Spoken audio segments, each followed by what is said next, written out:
السلام علیکم ریڈرز، کیسے ہیں آپ سب؟ اچھا جی، ناول کا نیم ہے خون بہا اور اس کی رائٹر ہیں زرش نور۔ ایک بلیک مرسیڈیز تیزی سے گاؤں کی حدود کی طرف بڑھ رہی تھی۔ اونچی نیچی پتھریلی سڑک پہاڑوں کو چیر کر بنائی گئی تھی۔ ہر 2 کلومیٹر کے بعد ڈھلوان آ جاتی۔ ڈرائیور بہت احتیاط سے ڈرائیونگ کر رہا تھا۔ اس کے چہرے پر چٹانوں کی سی سختی تھی، آنکھیں ضبط کی کوشش میں لال انگارہ ہو رہی تھی۔ بلیک کلر کی قمیص شلوار میں ملبوس، پاؤں میں پشاوری چپل پہنے، ایک کلائی میں قیمتی ریسٹ واچ جبکہ دوسری کلائی میں بلیک کلر کا دھاگا باندھ رکھا تھا۔ دھوپ کی تمازت کی وجہ سے اس کی رنگت دمک رہی تھی۔ گاڑی میں اے سی کے باوجود اس کی پیشانی پسینے سے ارک آلود تھی۔ وہ گاؤں کی حدود میں داخل ہوا تو گاؤں میں بنے چھوٹے بڑے گھروں کے درمیان موجود سرخ اینٹوں والی دیو کامت حویلی موجود تھی۔ دور ہی سے اسے بہت سے لوگ حویلی کے باہر جمع دکھائی دیے۔ جس وقت اس کی گاڑی وہاں پہنچی، لوگوں نے ایک سائیڈ پر ہو کر گاڑی کو رستہ دیا اور گاڑی حویلی کے اندر داخل ہو گئی۔ جس وقت وہ گاڑی سے اتر کر حویلی کے اندر داخل ہوا، وہاں پر ایک کہرام برپا تھا۔ اس کے عظیم باپ کی میت کے پاس بیٹھی اس کی ماں اور بہنیں بین ڈال رہی تھی۔ اسے دیکھ کر اس کی ماں بھاگ کر اس تک پہنچی اور اس کے گلے لگ گئی۔ اور روتی بلکتی ماں اور بہنوں کو دیکھ کر بھی اس کی آنکھ میں سے ایک آنسو نہ ٹپکا۔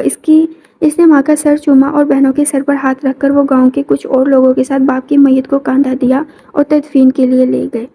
تدفین کے بعد وہ ڈیرے پر آ گیا جہاں اس کے باپ کے کچھ خاص لوگ شامل تھے۔ سردار صاحب، اب آگے کیا کریں گے؟ سنا ہے سردار سلطان محمد اپنے بیٹے دراب کو شہر بھجوا دیا ہے۔ زرخام علی خان نے غائب دماغی سے سب پر ایک نظر ڈالی۔ سردار اعلیٰ کو پیغام بھجوا دو کہ فیصلہ جرگے میں ہوگا، اور سلطان محمد کو پیغام بھیجے کہ اپنے بیٹے کو ساتھ لے کر کل جرگے میں آئے۔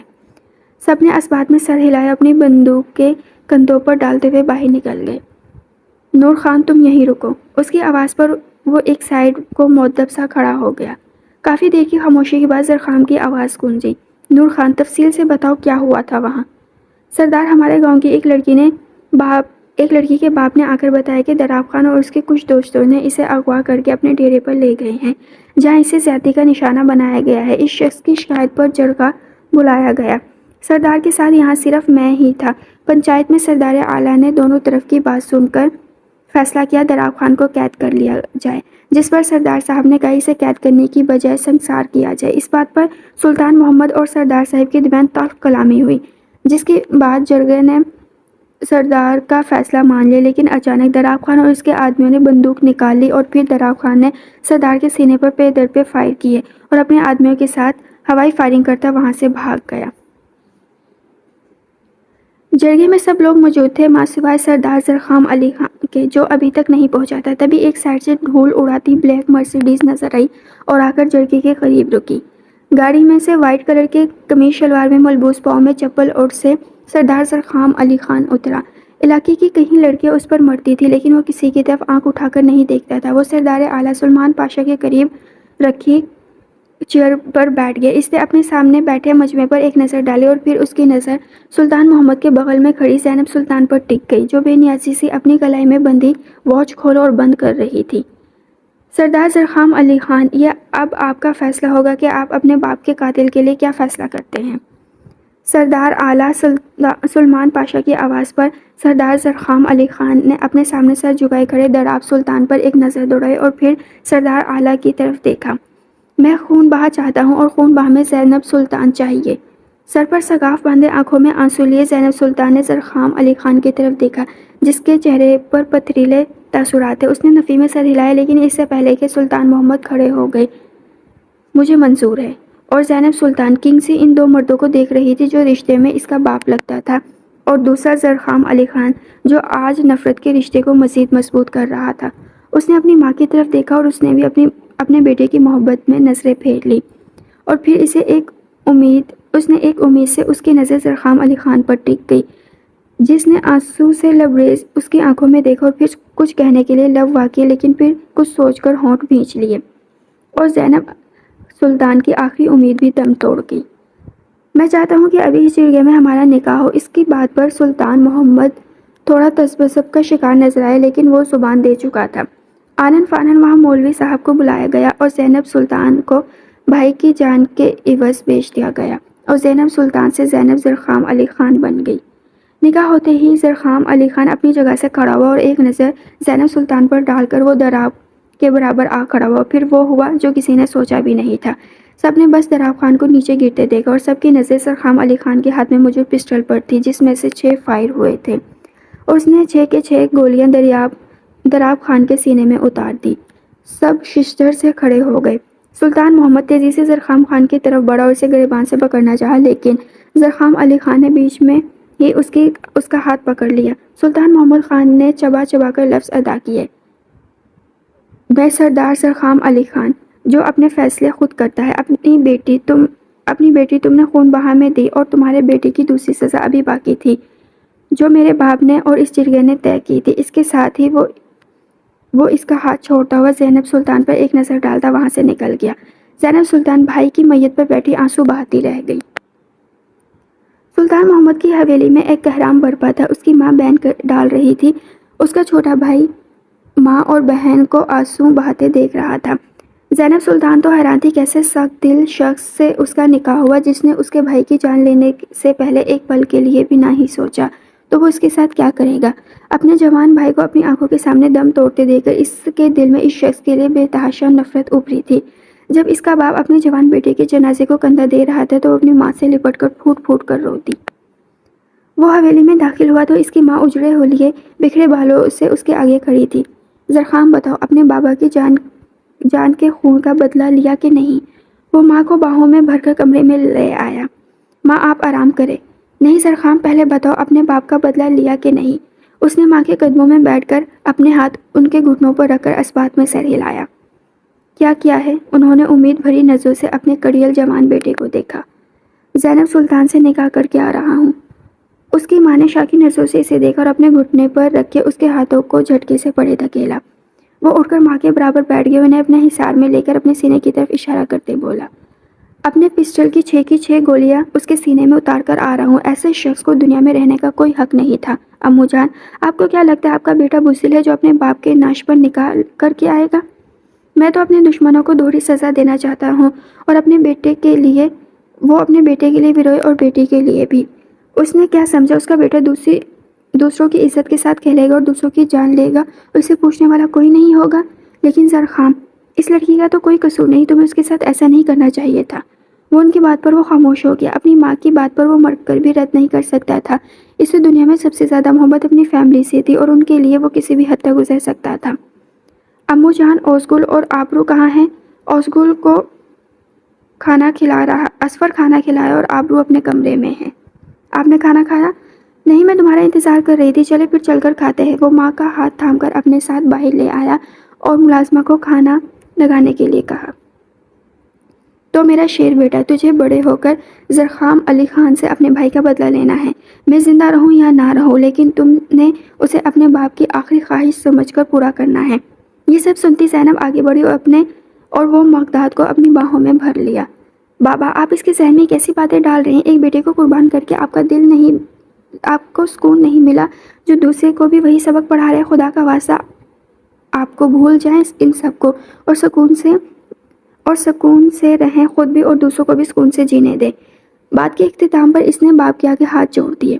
ہاں ٹھیک کہہ رہی ہے تو، سب سے پہلے تو میں تیرا بندوبست کرتا ہوں۔ بہت چلنے لگی ہے تیری زبان، تو اپنا سامان پیک کر لے۔ کل صبح سورج طلوع ہونے سے پہلے تو یہاں سے اسلام آباد اپنی پھپھو دردانہ کے پاس پہنچ جائے، اور وہیں وہ تیرا نکاح اپنے بیٹے سفیر سے کرا دے گی اور تیرا بوجھ تو میرے سینے سے اتارے گی۔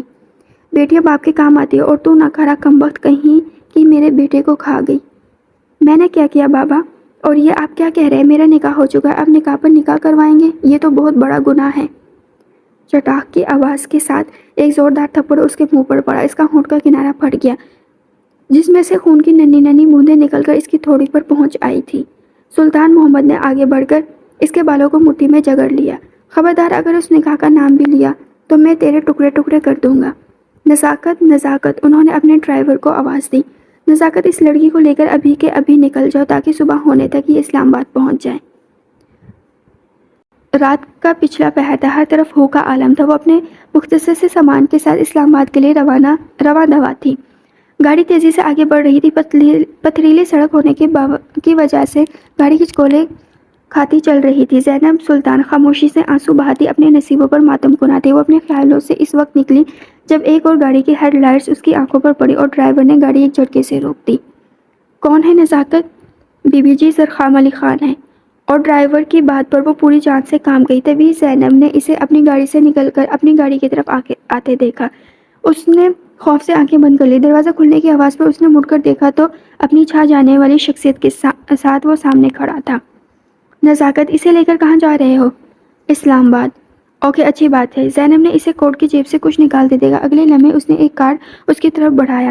اگر کبھی ضرورت پڑے تو یہ میرا کانٹیکٹ نمبر ہے۔ زینب نے ہاتھ نہیں بڑھایا۔ میں تمہاری مدد لینے سے پہلے مرنا چاہوں گی۔ جب تک میں زندہ ہوں تمہیں بھی جینا پڑے گا زینب سلطان، اور ہاں میں جانتا ہوں ایسا وقت آئے گا، اسی لیے دے رہا ہوں۔ اس نے اس کی مٹھی کھول کر اس میں سے وہ کارڈ رکھتے ہوئے اس کے چہرے پر ایک گہری نظر ڈالی اور دروازہ بند کرتا ہوئے اپنی گاڑی کی طرف مڑ گیا۔ گاڑی ایک سائڈ پر کر کے اس نے ان کی گاڑی کو گزرنے کی جگہ دی اور گاڑی پاس سے گزرنے پر زینب کو ہاتھ کے اشارے سے کال کرنے کی یاد دہانی کرائی، جس پر اس نے غصے سے منہ موڑ لیا۔ اس کی آنکھ کھلی تو سورج اور بادلوں کی آنکھ مچولی جاری تھی۔ اس نے وقت دیکھا تو صبح کے 7 بج رہے تھے۔ وہ تقریباً 5 گھنٹے سوئی تھی۔ نزاکت دل جمی سے ڈرائیونگ کر رہا تھا۔ نزاکت، کتنا راستہ رہ گیا ہے؟ بس بی بی جی، ہم لوگ اسلام آباد کی حدود میں داخل ہو چکے، 1 گھنٹے میں تو ہم لوگ پہنچ جائیں گے۔ ایک گھر کے سامنے گاڑی روک کر ڈرائیور نیچے اترا اور سامنے بنے گارڈز کے کیبن میں تھوڑی دیر گفت و شنید کے بعد لوٹ آیا اور آ کر ڈرائیونگ سیٹ سنبھال لی۔ چوکیدار نے گیٹ واک کیا اور ڈرائیور گاڑی اندر لے آیا۔ بی بی جی، ہم پہنچ گئے۔ وہ مرے قدموں سے نیچے اتری اور سامنے ہی لان میں سفیر اور دردانہ بیگم بیٹھے تھے۔ وہ دونوں اسے دیکھ چکے تھے، لیکن دونوں میں سے کسی ایک نے بھی کھڑے ہونے کی ضرورت محسوس نہیں کی۔ السلام علیکم پھپھو۔ اس کے سلام کے جواب میں دردانہ بیگم دوسری طرف منہ کر کے بیٹھ گئی، جبکہ سفیر نے روکھا سا جواب دیا۔ بیٹھو۔ سفیر نے اسے بیٹھنے کی دعوت دی۔ نہیں، بیٹھنے کی ضرورت نہیں، بتاؤ کیوں آئی ہو یہاں؟ اب کی بار آواز دردانہ بیگم کی طرف سے آئی۔ بابا نے بھیجا ہے۔ خبر ملی تھی مجھے، تم تو دشمن کے بیٹے سے نکاح کر کے آ رہی ہو۔ میں نے اس سے نکاح نہیں کیا، میرا نکاح اس سے کروایا گیا ہے۔ ارے تیرے تو بڑے پڑ نکل آئے ہیں، میرے منہ پر ایسے پھنکار کے بول رہی ہے۔ زینب نے حیران نظروں سے اس عورت کو دیکھا جو رشتے میں اس کی پھپھو تھی۔ ملازم حسین، انہوں نے اپنے ملازم کو آواز دی۔ تبھی ایک مرنی سی شکل والا چھوٹے سے قد کا لڑکا باہر آیا۔ جی بیگم صاحبہ، اس لڑکی کا سامان اندر لے جا کر گیسٹ روم میں رکھ دو۔ آؤ جی، آپ کا کمرہ دکھا دوں۔ وہ ملازم کی میت میں اندر چل دی۔ وہ دروازے پر دستک دے کر اندر داخل ہوا تو زائدہ بیگم جائے نماز پر بیٹھی تھی۔ وہ خاموشی سے بیڈ پر بیٹھ گیا اور ان کی نماز مکمل ہونے کا انتظار کرنے لگا۔ نماز سے فارغ ہو کر وہ جائے نماز فولڈ کرتی اس کے قریب آئی اور اس کے چہرے اور سینے پر کچھ پڑھ کر پھونکا۔ زرخام علی خان نے آنکھیں بند کر لی۔ جب اس کے برابر بیٹھی تو اس نے آنکھیں کھول دی۔ امو جان، میں آج واپس اسلام آباد جا رہا ہوں۔ زرخام، انہوں نے بے یقینی سے بیٹے کو دیکھا۔ تم اپنی ماں اور بہنوں کو اکیلا چھوڑ کر جا رہے ہو؟ میں آپ کے پاس اسی لیے آیا ہوں، میں چاہتا ہوں کہ آپ لوگ میرے ساتھ چلیں۔ زرخام، ان کی آواز میں ایک ڈھار تھی۔ تم نے اگر جانا ہے تو جاؤ، لیکن میں اپنے گھر اور یہاں کے لوگوں کو چھوڑ کر کہیں نہیں جا رہی۔ مجھے تم سے ایسی بات کی توقع نہیں تھی زرخام علی خان۔ جانتے ہو کتنی لوگوں کی نظر تم پر ٹکی ہے اور تمہیں اپنا سردار مان چکے ہیں اور تم ان کا یقین ہو، ان کی امید ہو۔ لیکن امو جان، مجھے ان سب میں کوئی انٹرسٹ نہیں ہے۔ یہ نسل در نسل چل رہی ہیں دشمنیاں، خون خرابہ۔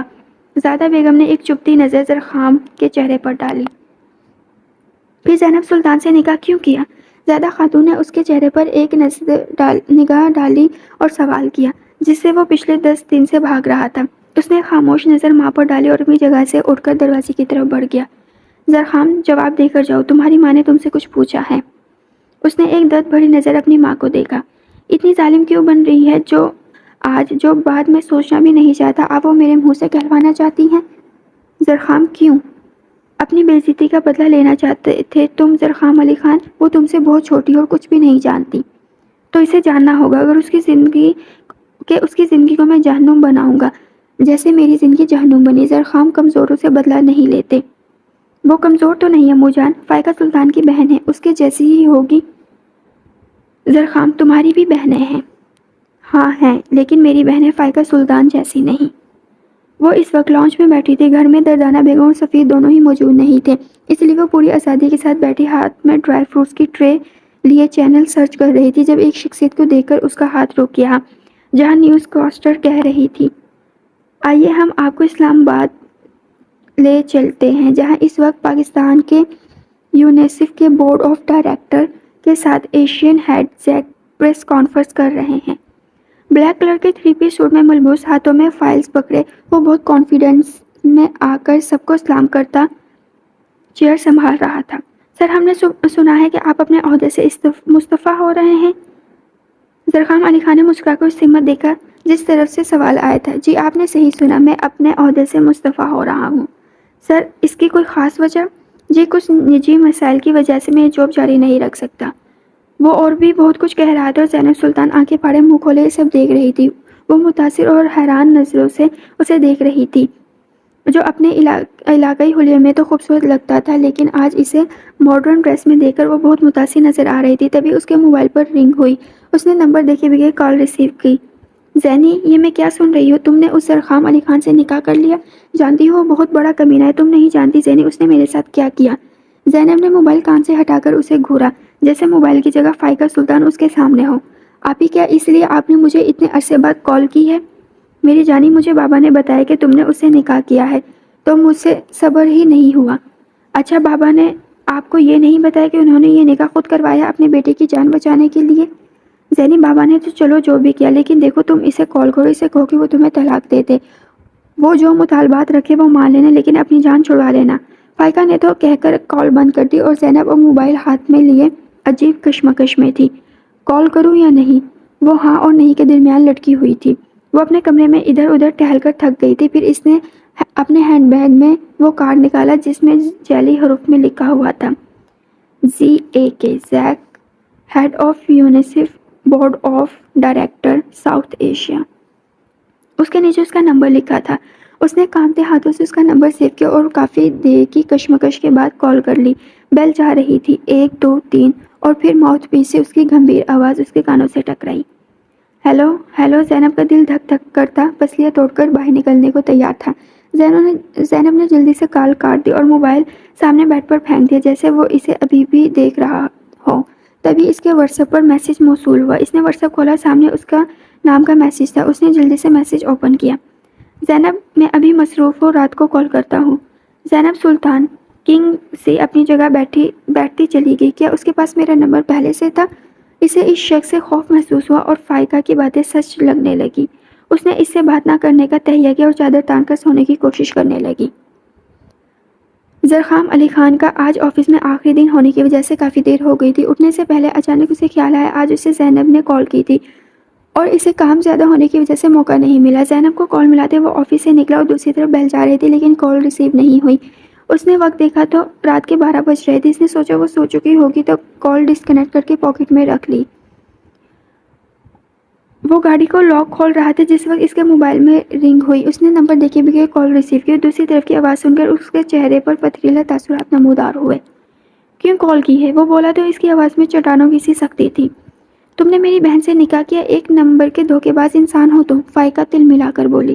ہاں ہوں، اور یہ سب میں نے آپ سے ہی سیکھا ہے مس فائقہ سلطان صاحبہ۔ اب کی بار وہ بولا تو اس کی آواز میں طنز کی آمیزش تھی۔ جو کھیل تم کھیل رہے ہو اس میں ہار جاؤ گے، طلاق دے دو زینب کو۔ اچھا، کھیل تو ابھی شروع ہوا ہے، آگے آگے دیکھو کیا ہوتا ہے۔ زرخام علی خان، بھول جاؤ سب جو ہوا۔ بھول جاؤں گا، آپ فکر نہ کریں۔ وہ اسے تیش دلا گیا۔ وہ میری بہن ہے زیک، اور اب وہ میری بیوی بھی ہے۔ اچھا ٹھیک ہے، پھر اب ملاقات کورٹ میں ہوگی، ہم خلا کے لیے کورٹ جائیں گے۔ میں ایک بار پھر تمہاری عزت کی دھجیاں اڑاؤں گی، تم یاد رکھو گے کس سے پنگا لیا ہے تم نے۔ Okay, best of luck Mrs Faiqa Sultan. Zainab کی آنکھ صبح کے 4 بجے کھلی۔ اس نے وقت دیکھنے کے لیے موبائل اٹھایا تو سامنے زرخام کی مسڈ کال دیکھ کر اٹھ کر بیٹھ گئی اور اسی وقت اس کا نمبر ڈائل کیا۔ 2-3 بیلز کے بعد کال اٹھا لی گئی۔ زرخام علی خان کی خمار آلود آواز اس کے کانوں سے ٹکرائی۔ ہیلو کی آواز سنتے ہی زینب نے جلدی سے کانپتے ہونٹوں سے اپنی بات اس کے سامنے رکھی۔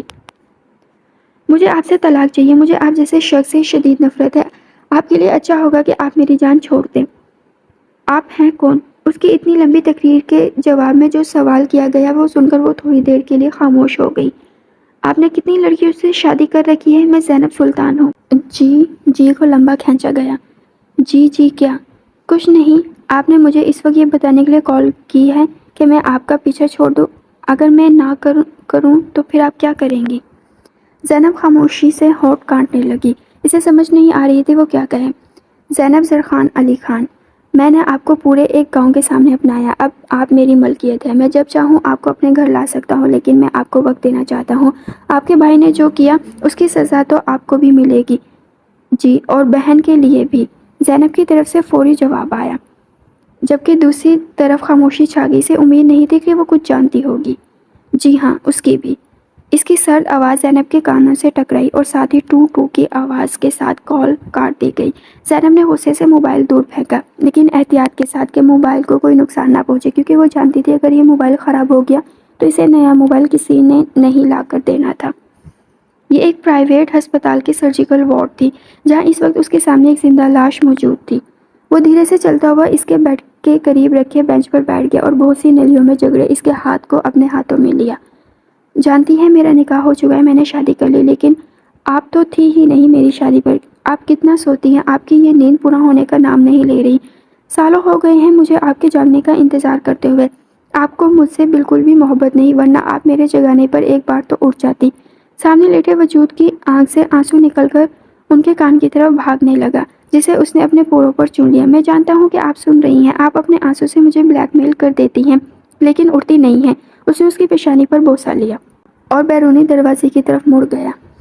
وہ گہری نیند سوئی ہوئی تھی جب کسی نے اسے جھنجھوڑ کر جگایا۔ اس نے پٹ سے آنکھیں کھولی اور سوئی جاگی کیفیت میں سمجھنے کی کوشش کرنے لگی کہ اس کے ساتھ کیا ہوا۔ تبھی اس کی نظر کے سامنے فائقہ کا چہرہ لہرایا۔ وہ جلدی سے اٹھ کر بیٹھ گئے اور جمائی لیتے ہوئے اس ہاتھ سے روکنے کی کوشش کی۔ بھیا تم اتنی صبح صبح یہاں کیا کر رہی ہو؟ تمہارا شوہر نامدار آج کدھر ہے؟ اس سب کو چھوڑو، تم اٹھو، میں تمہیں لینے آئی ہوں۔ مجھے لینے آئی ہو؟ وہ کیوں؟ تم پہلے جاؤ اور فریش ہو کر آؤ۔ وہ بالوں کو جوڑے کی شکل میں باندھی واش روم میں گھس گئی۔ تھوڑی دیر بعد وہ واپس آئی تو گرین کلر کی شلوار قمیض کے ساتھ بڑا سا دوپٹہ کندھوں پر پھیلائے وہ آئینے کے سامنے کھڑی اپنے بال بنا رہی تھی۔ وہ تمہارا آرٹیکل کمپلیٹ ہو گیا؟ فائقہ کو بات کا آغاز کرنے کے لیے کوئی موضوع چاہیے تھا۔ نہیں، کیوں؟ آپ کے اور بابا کی وجہ سے۔ ہمیشہ کی طرح زینب نے اپنی بات برملا کہی، لیکن میں تمہاری جگہ پر نہیں اور تم میری اور بابا کی جگہ پر نہیں، بلکہ میں تو کہوں گی کہ تمہیں اپنی خود تسلیم کر لینی چاہیے۔ اچھا، وہ پھیکی سی ہنسی، اس لیے کہ یہ ستمگر اپنی وضع نہیں بدلیں گے۔ آپ تو بالکل بابا کے سانچے میں ڈھلتی جا رہی ہے، لیکن شاید میں اس داستان کا وہ کردار نہ بن سکوں۔ فائقہ جلدی سے موضوع بدل گئی۔ اچھا چھوڑو ان باتوں کو، تم میرے ساتھ چلو، ہمیں ایک جگہ جانا ہے۔ وہ خاموشی سے اسے دیکھنے لگی، جس پر فائقہ نے نظریں پھیر لی۔ پھوپھو سے اجازت لے لی ہے میں نے۔ فائقہ اسے لیے اسلام آباد کے مشہور بیرسٹر شہریار آفندی کے پاس آئی۔ سر، ہم لوگ خلا کا کیس دائر کرنا چاہتے ہیں۔ فائقہ کی بات پر زینب حیران ہو کر اسے دیکھنے لگی۔ آپ یہ کیا کہہ رہی ہیں؟ چلے یہاں سے، مجھے یہاں گھبراہٹ ہو رہی ہے۔ وہ فائقہ کو بیرسٹر شہریار کے چیمبر میں چھوڑ کر باہر نکل آئی۔ جلد بازی کی وجہ سے وہ راہداری موڑتے ہوئے سامنے سے آتے شخصیت کو نہ دیکھ سکی اور اس کے سینے سے جا ٹکرائی۔ سامنے والے نے اتنی ہی تیزی سے اسے پیچھے کیا، لیکن وہ دونوں ایک دوسرے کو دیکھ کر اپنی اپنی جگہ منجمد ہو گئے۔ بلو کلر کے 3 پیس سوٹ میں ملبوس، آنکھوں پر سن گلاسز چڑھائے، وہ وہی تھا۔ زینب! فائقہ کی آواز پر وہ ہوش کی دنیا میں لوٹی، جبکہ اس کے سامنے کھڑے زیک کو دیکھ کر فائقہ تیزی سے آگے بڑھی اور زینب کو پیچھے دھکیلتے ہوئے زرخام کے سامنے کھڑی ہو گئی۔ فائقہ کو دیکھ کر وہ ادھر ادھر دیکھنے لگا اور فائقہ کی سائڈ سے نکلنے لگا جب اس نے زرخام کا بازو دبوچ لیا۔ زرخام نے نفرت سے اس کا ہاتھ اپنے بازو سے جھٹکا۔ کیا مسئلہ ہے آپ کے ساتھ؟ یہاں کوئی تماشا کرنا چاہتی ہیں؟ اب وقت بدل گیا ہے، آپ جیسیوں کو میں ان کی اوقات یاد دلانا جانتا ہوں، اور اپنی یہ منحوس شکل لے کر دوبارہ میرے سامنے مت آئیے گا، ورنہ مجھے زرخام علی خان سے زرینہ علی خان کا بھائی بنتے دیر نہیں لگے گی۔ یہ کہہ کر وہ زینب کی طرف مڑا۔ آج تو تم مجھے یہاں نظر آ گئی، آئندہ اگر اس طرف کا رخ بھی کیا تو نتائج کی ذمہ دار تم خود ہوگی۔ زینب سلطان، خلا کے بارے میں سوچنا بھی مت۔ وہ انگلی اٹھا کر وان کرتے اپنے کوٹ پر آئی نادیدہ شگن کو دست کرتا ہوا آگے بڑھ گیا، جبکہ زینیہ کے نام پر فائقہ پر سکتہ طاری ہو گیا۔ آپ ہی یہ مکافات عمل ہے، آپ میری فکر کرنا چھوڑ دیں۔ اگر رب نے میری قسمت میں وہ حساب دینا لکھ دیا ہے تو مجھے دینا ہی ہوگا۔ آپ نے جو کیا تھا وہ غلط کیا تھا، اور اب بس میری طلاق کے بارے میں سوچیے گا بھی مت۔ میں یہ داغ سر پر نہیں سجانا چاہتی۔ فائقہ گہری سوچ میں تھی۔ چلو ابھی تو گھر چلتے ہیں۔ وہ بہت ریش ڈرائیونگ کر رہا تھا، اس کا دماغ کھول رہا تھا۔ فائقہ سلطان کو روبرو دیکھ کر آج وہ پھر سے ماضی میں پہنچ گیا۔ بابا جانی، سچ؟ اس کی پرجوش چہکتی آواز نے محمد علی خان کے چہرے پر مسکراہٹ بکھیر دی۔ ہاں بیٹا، سچ میں تمہیں افسردہ نہیں دیکھ سکتا، اور امو جان انہیں کون سمجھائے گا؟ انہیں سمجھانا میرا کام ہے عافیہ۔ سچ میں تم انہیں منا لو گے؟ جی نہیں۔ تو پھر کیوں کہہ رہے ہو منا لو گے؟ کیونکہ میں انہیں منا چکا ہوں۔ وہ خوشی سے بھاگ کر زرخام علی خان کے گلے سے جھول گئی۔ میرا پیارا لالا، زینیا نے پیار سے اس کے دونوں گال چوم لیے۔ وہ جب بھی بہت خوش ہوتی اسے لالا کہتی تھی اور اسے پورے 4 سال بڑی تھی، لیکن جوانی کی دہلیز کو پہنچتا زرخام علی خان قد کاٹ میں اسے بڑا لگتا تھا۔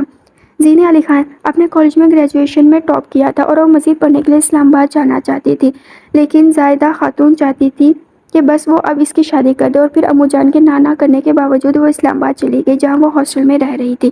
اسے اسکالرشپ پر ایڈمیشن مل گیا تھا، لیکن یونیورسٹی میں 1 مہینے کے بعد ہی جب زرخام اسے ملنے گیا تو اسے وہ کافی پریشان نظر آئی۔ عافیہ کیا ہوا؟ آپ بہت پریشان لگ رہی ہے۔ ارے نہیں، ایسا کچھ نہیں، تم تو ویسے ہی وہم کر رہے ہو۔ اس نے ٹالنے کی کوشش کی، لیکن زرخام جان چھوڑنے والوں میں سے نہیں تھا۔ عافیہ آپ مجھے ابھی بتائیں کہ کیا ہوا ہے، نہیں تو میں ابھی آپ کو اپنے ساتھ لے جاؤں گا۔ وہ چھوٹا ہونے کے باوجود بھائی ہونے کا پورا زم دکھاتا تھا۔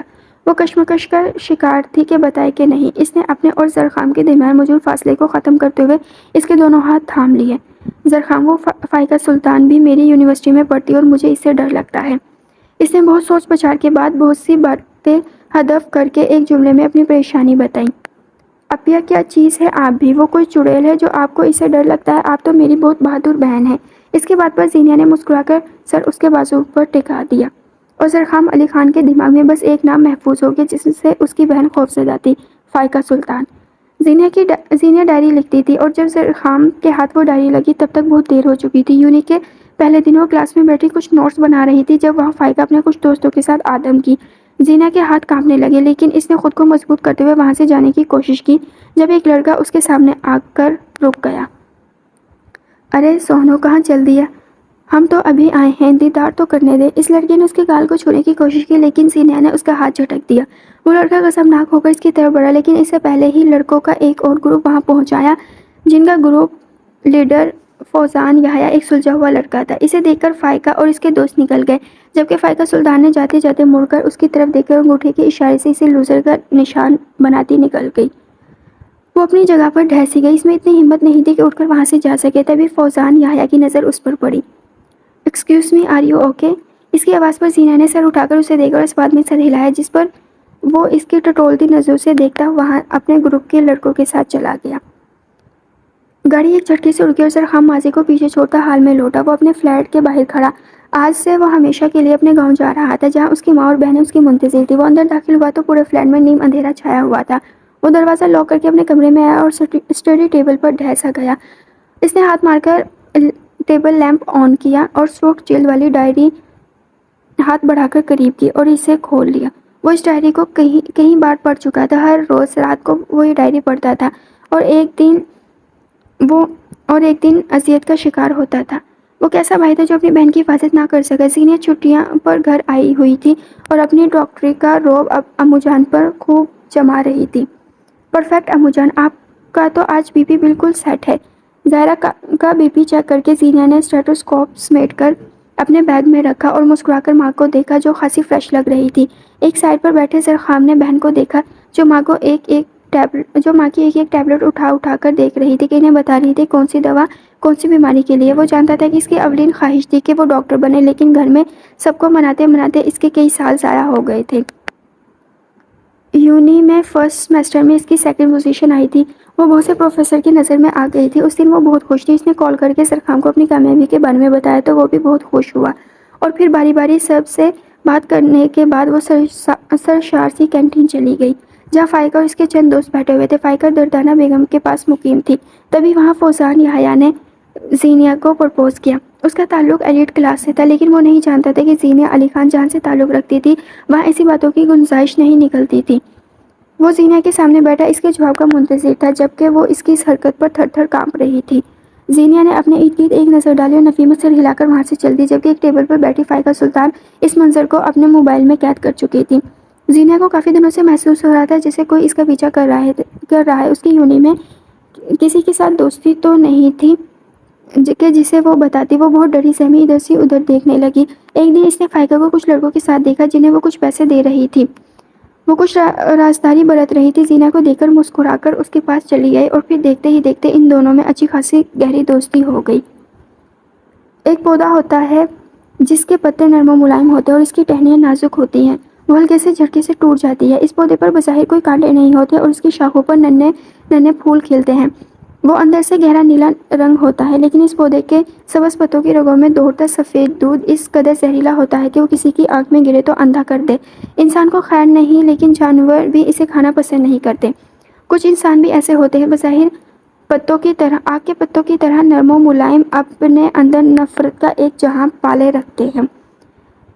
کسی بھی زہریلے کیڑے کاٹے کا علاج ہے، لیکن ایسے انسانوں کے ڈسنے کا کوئی علاج نہیں۔ بس زینہ کا بھی پالا ایسے ہی آگ کے پودا صفت انسان سے بڑا تھا، جسے دنیا فائقہ سلطان کے نام سے جانتی تھی۔ اجالا پھیلے کافی وقت ہو چکا تھا۔ ہاسٹل سے لے کر جانے والی وین خراب ہو گئی تھی، اسی لیے وہ پیدل ہی یونی کے لیے نکل پڑی۔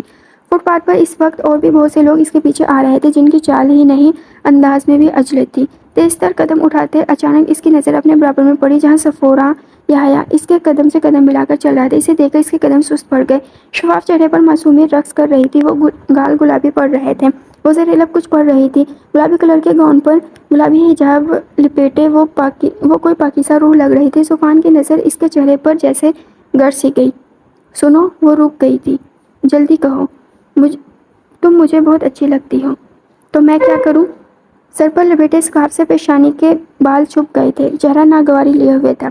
میں تم سے محبت کرتا ہوں۔ غصے سے اس کا رنگ قندھاری انار ہو گیا۔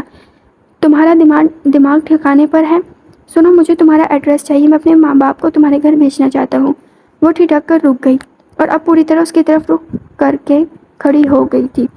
تمہیں خدا کا واسطہ میری جان چھوڑ دو، اگر میرے گھر والوں میں سے کسی کو پتہ چلا تو اگلے ہی دن یونی نہیں آ سکوں گی۔ مجھے پڑھنے کا بہت شوق ہے، میں اپنے خاندان کی پہلی لڑکی ہوں جو یونیورسٹی تک آئی ہوں، لیکن اگر تم میرے گھر تک پہنچ گئے تو پھر میرے بعد میرے خاندان والے اپنی کسی بیٹی کو اسکول نہیں بھیجیں گے۔ اس کی بات پر صفوان نے ہونٹ بھینچ لیے۔ کیا میں تمہاری پڑھائی کے بعد اپنے والدین کو لے کر آ سکتا ہوں؟ اس کی بات پر وہ چپ ہو گئی۔ اس نے اپنے بیگ میں سے پین اور نوٹ نکال کر اس پر کچھ ہندسے گھسیٹے اور ایک نوٹ اس کی طرف بڑھایا۔ یہ میرے بھائی کا نمبر ہے، جس دن میں اپنی پڑھائی ختم کر کے یہاں سے چلی جاؤں، اس کے ٹھیک 1 سال بعد ان سے رابطہ کر لینا، اگر اس وقت تک میں تمہیں یاد رہی تو۔ صفوان اتنے میں ہی خوش ہو گیا، اس کے دل کے لیے یہ امید کی ایک کرن تھی۔ میں کل آسٹریلیا جا رہا ہوں، جب لوٹوں گا تب تک تمہاری پڑھائی بھی مکمل ہو چکی ہوگی، تم مجھے تب تک ثابت قدم پاؤ گی۔ وہ مسکراتا ہوا وہ نوٹ اپنے والیٹ میں رکھتا اپنی گاڑی کی طرف مڑ گیا۔ وہ زینہ سر جھکائے یونیورسٹی روڈ پر چل دی، نامحسوس طریقے سے اسے سوچنے لگی۔ فائقہ اور اس کی دوستی کو 6 مہینے ہو گئے تھے اور دوسرے سیمسٹر کے پیپرز کے بعد اب رزلٹ آنے کا انتظار تھا، اور جب رزلٹ اناؤنس ہوا تو وہ زینہ کے لیے بہت بڑا دھچکا تھا، کیونکہ بمشکل پاس ہوئی تھی اور اس کے لیے وہ بہت شرمندگی کی بات تھی۔ پھر اکثر اس کے ساتھ کچھ نہ کچھ الٹا ہونے لگا، اس کی کتابیں غائب ہونے لگی، کبھی اس کے نوٹس اس کے بیگ میں سے غائب ہونے لگے۔ فائقہ اس کے ہاسٹل بھی آنے لگی، اکثر رات گئے واپس جاتی۔ اس کے روم میں ایک الیکٹریکل کیٹل تھی جس میں وہ لوگ رات کو چائے بنا کر پیتے تھے۔ اب زیادہ تر رات کی چائے فائقہ ہی بناتی تھی۔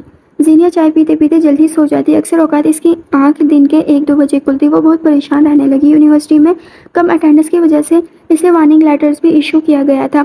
پھر اسے فائقہ پر کچھ شک سا گزرا۔ ایک رات جب اس نے اس کے لیے چائے بنائی تو زینہ نے چپکے سے ڈسٹ بن میں الٹ دی۔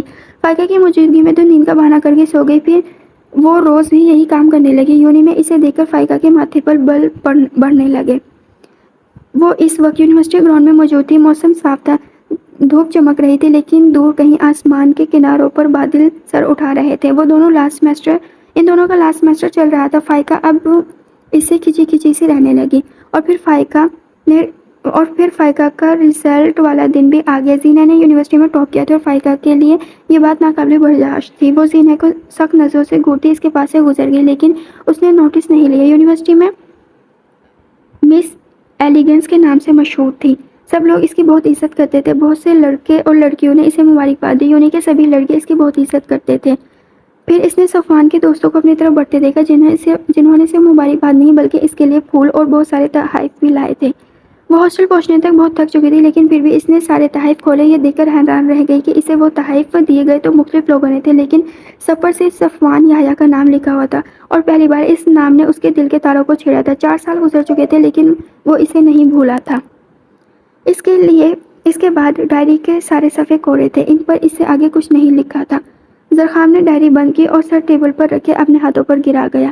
اسے آج بھی وہ دن یاد تھا جب اسے یونیک کے کسی لڑکے نے کال کر کے بتایا کہ زینیا ہاسپٹل میں ہے۔ پاگلوں کی طرح وہ وہاں گاؤں سے اسلام آباد پہنچا تھا، جہاں ڈاکٹر سے اسے پتا چلا کہ اس کی بہن کا ریپ کیا گیا ہے، اس کے پیٹ میں چاقو سے وار کیے گئے ہیں۔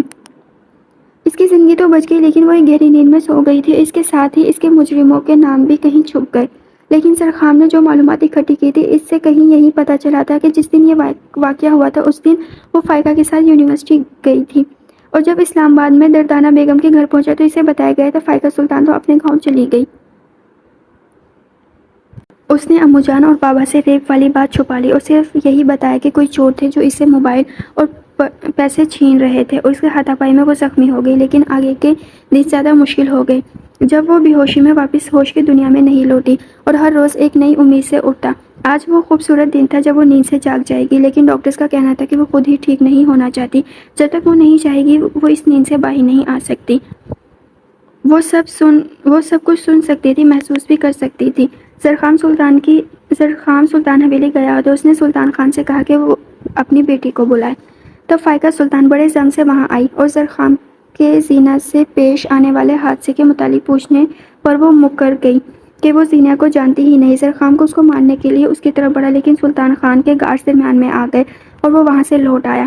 لیکن اگلی صبح اس کے لیے ایک اور قیامت لیے کھڑی تھی جب اسے طلب کیا گیا اور اس پر فائقہ سلطان نے الزام لگایا کہ زرخام نے اس کے ساتھ زیادتی کرنے کی کوشش کی ہے، اور زرخام اس مکار لڑکی کو دیکھتا رہ گیا۔ پھر زرخام نے گواہی کے لیے اپنے کچھ دوستوں کو پنچایت کے سامنے پیش کیا۔ جن دنوں کی فائقہ سلطان بات کر رہی تھی ان دنوں وہ گاؤں میں تھا ہی نہیں، لیکن اس واقعے کے بعد زرخام اور اس کے بابا کے ساکھ بہت متاثر ہوئی، اور پھر فون پر فائقہ سلطان نے اسے دھمکی دی کہ اگر آئندہ مجھے نقصان پہنچانے کے بارے میں سوچا بھی تو میں تمہیں اس قابل بھی نہیں چھوڑوں گی کہ تم اور تمہارا باپ اس گاؤں میں بھی رہ سکو۔ اور زرخام باپ کی ناراضگی اور اس کی عزت کی خاطر خاموش رہ گیا۔ زینیا کو کوما میں گئے پورے 3 سال ہو چکے تھے۔ دردانہ بیگم یہاں سے وہاں ٹہل رہی تھی، سلطان خان ان کے سامنے بیٹھا۔ بڑی ہونے کی وجہ سے سارے فیصلے انہی کے ہوتے تھے۔ فائقہ کی شادی بھی دردانہ بیگم نے اپنے ہی جانے والوں میں کی تھی۔ انہی سال گزر گئے تھے اسلام آباد آئے ہوئے، اور وہ یہاں کے ماحول میں رچ بس گئی تھی۔ فائقہ بھی ان کے ہی نقش قدم پر چل پڑی تھی۔ وہ اپنی روایات اقدار کو بھول گئی تھی۔ ٹہلتے ٹہلتے کچھ پل کے لیے رکی۔ سلطان خان، یہ تم مجھے مشکل میں ڈال رہے ہو۔ تیری اس بیٹی کو میں اپنی بہو تو بنا لوں، لیکن مجھے نہیں لگتا کہ یہ گھر بسائے گی۔ یہ تو بالکل ماں پر گئی ہے، پرانے خیالات کی ہے۔ چلو پھر ٹھیک ہے، کل ہی ان دونوں کا نکاح کرواتے اور بعد میں ولیمہ کر لیں گے۔ تم گاؤں جا کر کہنا کہ زرخام علی خان نے زینب کو طلاق دے دی۔ تبھی زوردار آواز کے ساتھ دروازہ کھول کر زینب اندر آئی۔ آپ لوگ ہوش میں ہیں؟ خود بھی گنہگار ہونا چاہتے اور مجھے بھی گنہگار کر رہے ہیں؟ دیکھ لے سلطان خان، اس لڑکی کی زبان میں کہتی تھی نا، اس کی جلدی سے کچھ کرو نہیں تو یہ زرخام کے ساتھ بھاگ جائے گی۔ ہاں بھاگ جاؤں گی، اس کے پاس شوہر ہے وہ میرا۔ اسے نکاح میں ہوتے ہوئے چٹاک کی آواز کے ساتھ ایک زوردار تھپڑ زینب کے منہ پر پڑا، اور اس کے بعد سلطان خان نے پہ در پہ کئی تھپڑ اسے رسید کیے۔ وہ حیرت اور بے یقینی سے اپنے باپ کو دیکھنے لگی۔ تو اس کے پاس جائے گی؟ میں تجھے زندہ چھوڑوں گا تو کہیں جائے گی؟ وہ اس کا گلا دبانے کے لیے آگے بڑھے جب درمیان میں سفیر آ گیا۔ ماموں جانے دے، چھوڑ دے اس کو۔ وہ اسے خون خوار نظروں سے گھور رہے تھے۔ یہ اس کے ساتھ جائے گی، اس کے باپ نے میری بہن کے لیے انکار کیا تھا۔ سلطان خان کی بات پر دردانہ خان کے زخم ہرے ہو گئے، لیکن زینب سلطان کسی ہارے ہوئے جواری کی طرح اس کمرے سے باہر نکل گئی۔ سفیر، اس لڑکی پر نظر رکھنا اور ہاں، اس کا موبائل بھی لے لو۔ ماں، یہ کام میں پہلے ہی کر چکا ہوں۔ دردانہ آپا، آپ بس یہاں اس لڑکی کو سنبھالیں۔ زرخام علی خان کا سینہ تو میں گولیوں سے چھلنی کر دوں گا۔ اس نے میرے سامنے میرے جوان بیٹے کو مارا ہے، میں اسے عبرت کا نشان بنا دوں گا۔ وہ آج کافی دنوں بعد ہاسپٹل آیا تھا۔ روم کا دروازہ کھول کر وہ ٹھٹک کر رک گیا۔ زینیا کے بیڈ کے پاس سر جھکائے بیٹھے شخص کو دیکھ کر وہ تیزی سے اندر آیا۔ اپنے قریب آہٹ محسوس کر کے صفوان نے سر اٹھایا اور سامنے کھڑے شخص کو دیکھ کر وہ اپنی جگہ کھڑا ہو گیا۔ السلام علیکم کے ساتھ اس نے اپنا ہاتھ مسافے کے لیے آگے بڑھایا، جسے زرخام نظر انداز کرتا زینہ کی طرف بڑھا اور جھک کر اس کی پیشانی پر بوسہ دیا۔ صفوان ایک سائڈ پر رکھے بینچ پر بیٹھ گیا۔ زرخام نے زینہ کا ہاتھ تھام کر چند لمحے اس کے چہرے کو دیکھتا رہا۔ اپیا، میں نے جاب چھوڑنے میں واپس گاؤں جا رہا ہوں۔ بابا کی جگہ اب مجھے سنبھالنی ہے۔ آپ چلے گی نا میرے ساتھ؟ جانتی ہیں ڈاکٹر نے اجازت دے دی ہے، میں آپ کو گھر لے جا سکتا ہوں۔ اس کی بات سن کر صفوان کے دل میں درد کی ایک ٹھیس اٹھی تھی۔ اس کے ہاتھ کا بوسہ لے کر وہ اپنی جگہ سے اٹھ کھڑا ہوا اور مڑ کر صفوان کی طرف دیکھا، اسے اشارے سے باہر چلنے کے لیے کہا۔ باہر آ کر کوریڈور میں موجود ایک بینچ پر دونوں برابر بیٹھ گئے۔ میرا نام صفوان یحییٰ ہے۔ جانتا ہوں، آگے بولے، آپ یہاں کیا کر رہے ہیں؟ میں آسٹریلیا سے کل ہی لوٹا ہوں. کچھ نجی مسائل کی وجہ سے میں 2 سال لیٹ پاکستان آ رہا ہوں. مجھے آج ہی اپنے ایک دوست کے توسیع سینے کی کنڈیشن کے بارے میں پتہ چلا. میری پاکستان میں کانٹیکٹ نہ ہونے کے برابر رہ گیا تھا. اگر مجھے یہ پہلے پتہ ہوتا تو میں بہت پہلے ہی لوٹ آتا. اس نے مجھ سے کہا تھا کہ میں اس ڈگری کے ٹھیک 1 سال بعد تم سے رابطہ کروں. لیکن میرے ڈاکٹر کی آسٹریلیا میں ایک ٹریفک حادثے میں شدید زخمی ہو گئے اور ان کی کولوں کی ہڈی ٹوٹنے کی وجہ سے وہ اب ویل چیئر پر ہیں. بس اسی وجہ سے میں لیٹ ہو گیا. لیکن میں اس سے بہت محبت کرتا ہوں. اب بھی؟ جی اب بھی. یہ جانتے ہوئے بھی کہ اس کا ریپ ہوا ہے؟ زرخام کی اس بات پر اس نے آنکھیں موچ لی. جی ہاں تب بھی. زرخام نے مسکرا کر آنکھ میں آیا واحد آنسو انگوٹھی سے صاف کیا اور صفوان کی جانب مسافے کے لیے ہاتھ بڑھایا جسے اس نے خوش دلی سے تھام لیا. وہ کمرے میں نیم اندھیرا کیے پڑی تھی. بے آواز آنسو بہاتے وہ سوچوں میں گم تھی کہ اب وہ کیا کرے گی. اگر یہاں رہتی تو ایک گناہ کی مرتکب ہوتی. اگر زرخام علی خان کو مدد کے لیے پکارتی تب بھی وہ جانتی تھی کہ زندگی کانٹوں پر بسر کرنے جیسا ہے. عجیب دوراہے پر آ کر کھڑی ہو گئی تھی جس کے آگے کنواں تو پیچھے کھائی تھی. لیکن اسے کسی ایک میں تو گرنا تھا. لیکن وہ اللہ کی گنہگار نہیں ہو سکتی تھی. تبھی کوئی دبے پاؤں کمرے میں داخل ہوا. جو ہی کمرے میں روشنی ہوئی زینب کو ماں کی پکار سنائی دی. ان کی آواز بہت مدھم تھی. زینیا نے جھٹ سے منہ سے کمبل ہٹایا اور بھاگ کر ماں کے گلے لگ گئی. کافی دیر آنسو بہانے کے بعد وہ ماں سے الگ ہوئی. آپ کا بھائی؟ اس کی آواز میں سرگوشی تھی. دوپہر میں پہنچی ہوں. تمہارے باپ نے بلایا کہ تمہیں سفیر سے نکاح کے لیے راضی کروں. ان کی بات پر اس نے ان کے ہاتھ جھٹک دیے.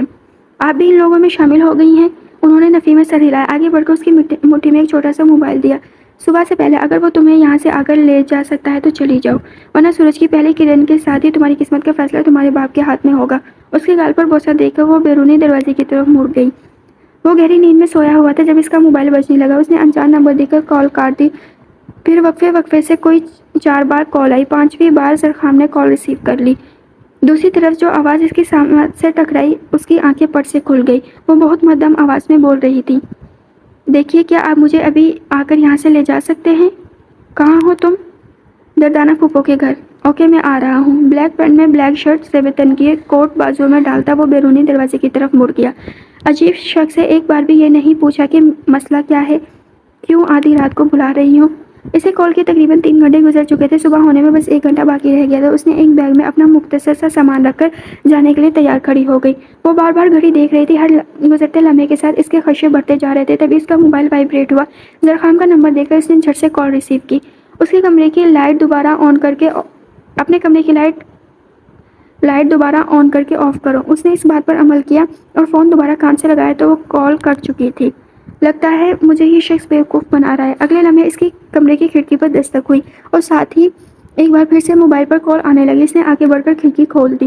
زرخام جلدی سے اندر داخل اور سب سے پہلے لائٹ آف کی. بلیک کلر کی قمیص شلوار پر بلیک بڑی سی چادر رکھے وہ رات کا ہی حصہ لگ رہی تھی. اس کے ہاتھ میں موجود مختصر سے سامان پر نظر ڈال کر اس نے آگے بڑھ کر اس کے ہاتھ سے بیگ لے لیا. چلے؟ زینب نے اس بات میں سر ہلایا. اس کے پیچھے کھڑکی کی طرف مڑ گئی. کھڑکی کے ساتھ ہی چھوٹی سی منڈیر تھی جس پر زرخام تو تیزی سے گزر گیا لیکن وہ اپنی جگہ پر کھڑی خوفزدہ نظروں سے دیکھتی رہ گئی. زرخام علی خان نے جب پیچھے مڑ کر دیکھا تو وہ ابھی تک وہیں کھڑی تھی. اس نے اپنا ہاتھ اس کی طرف بڑھایا اور پھر اگلے 5 منٹ میں وہ اسے ساتھ لے گھر کے صحن میں تھے.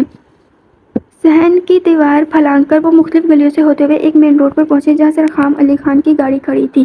وہ ریش ڈرائیونگ کرتا ہوا ہاسپٹل پہنچا. زینب کو زینے کے کمرے میں چھوڑ کے اسے کچھ ضروری ہدایت دے کر وہ وہاں سے گاؤں کی طرف نکل آیا. راستے میں اس نے صفوان کو ساری صورتحال بتائی. اسے صبح ہاسپٹل جا کر زینب کی خبرگیری رکھنے کے لیے کہا گیا.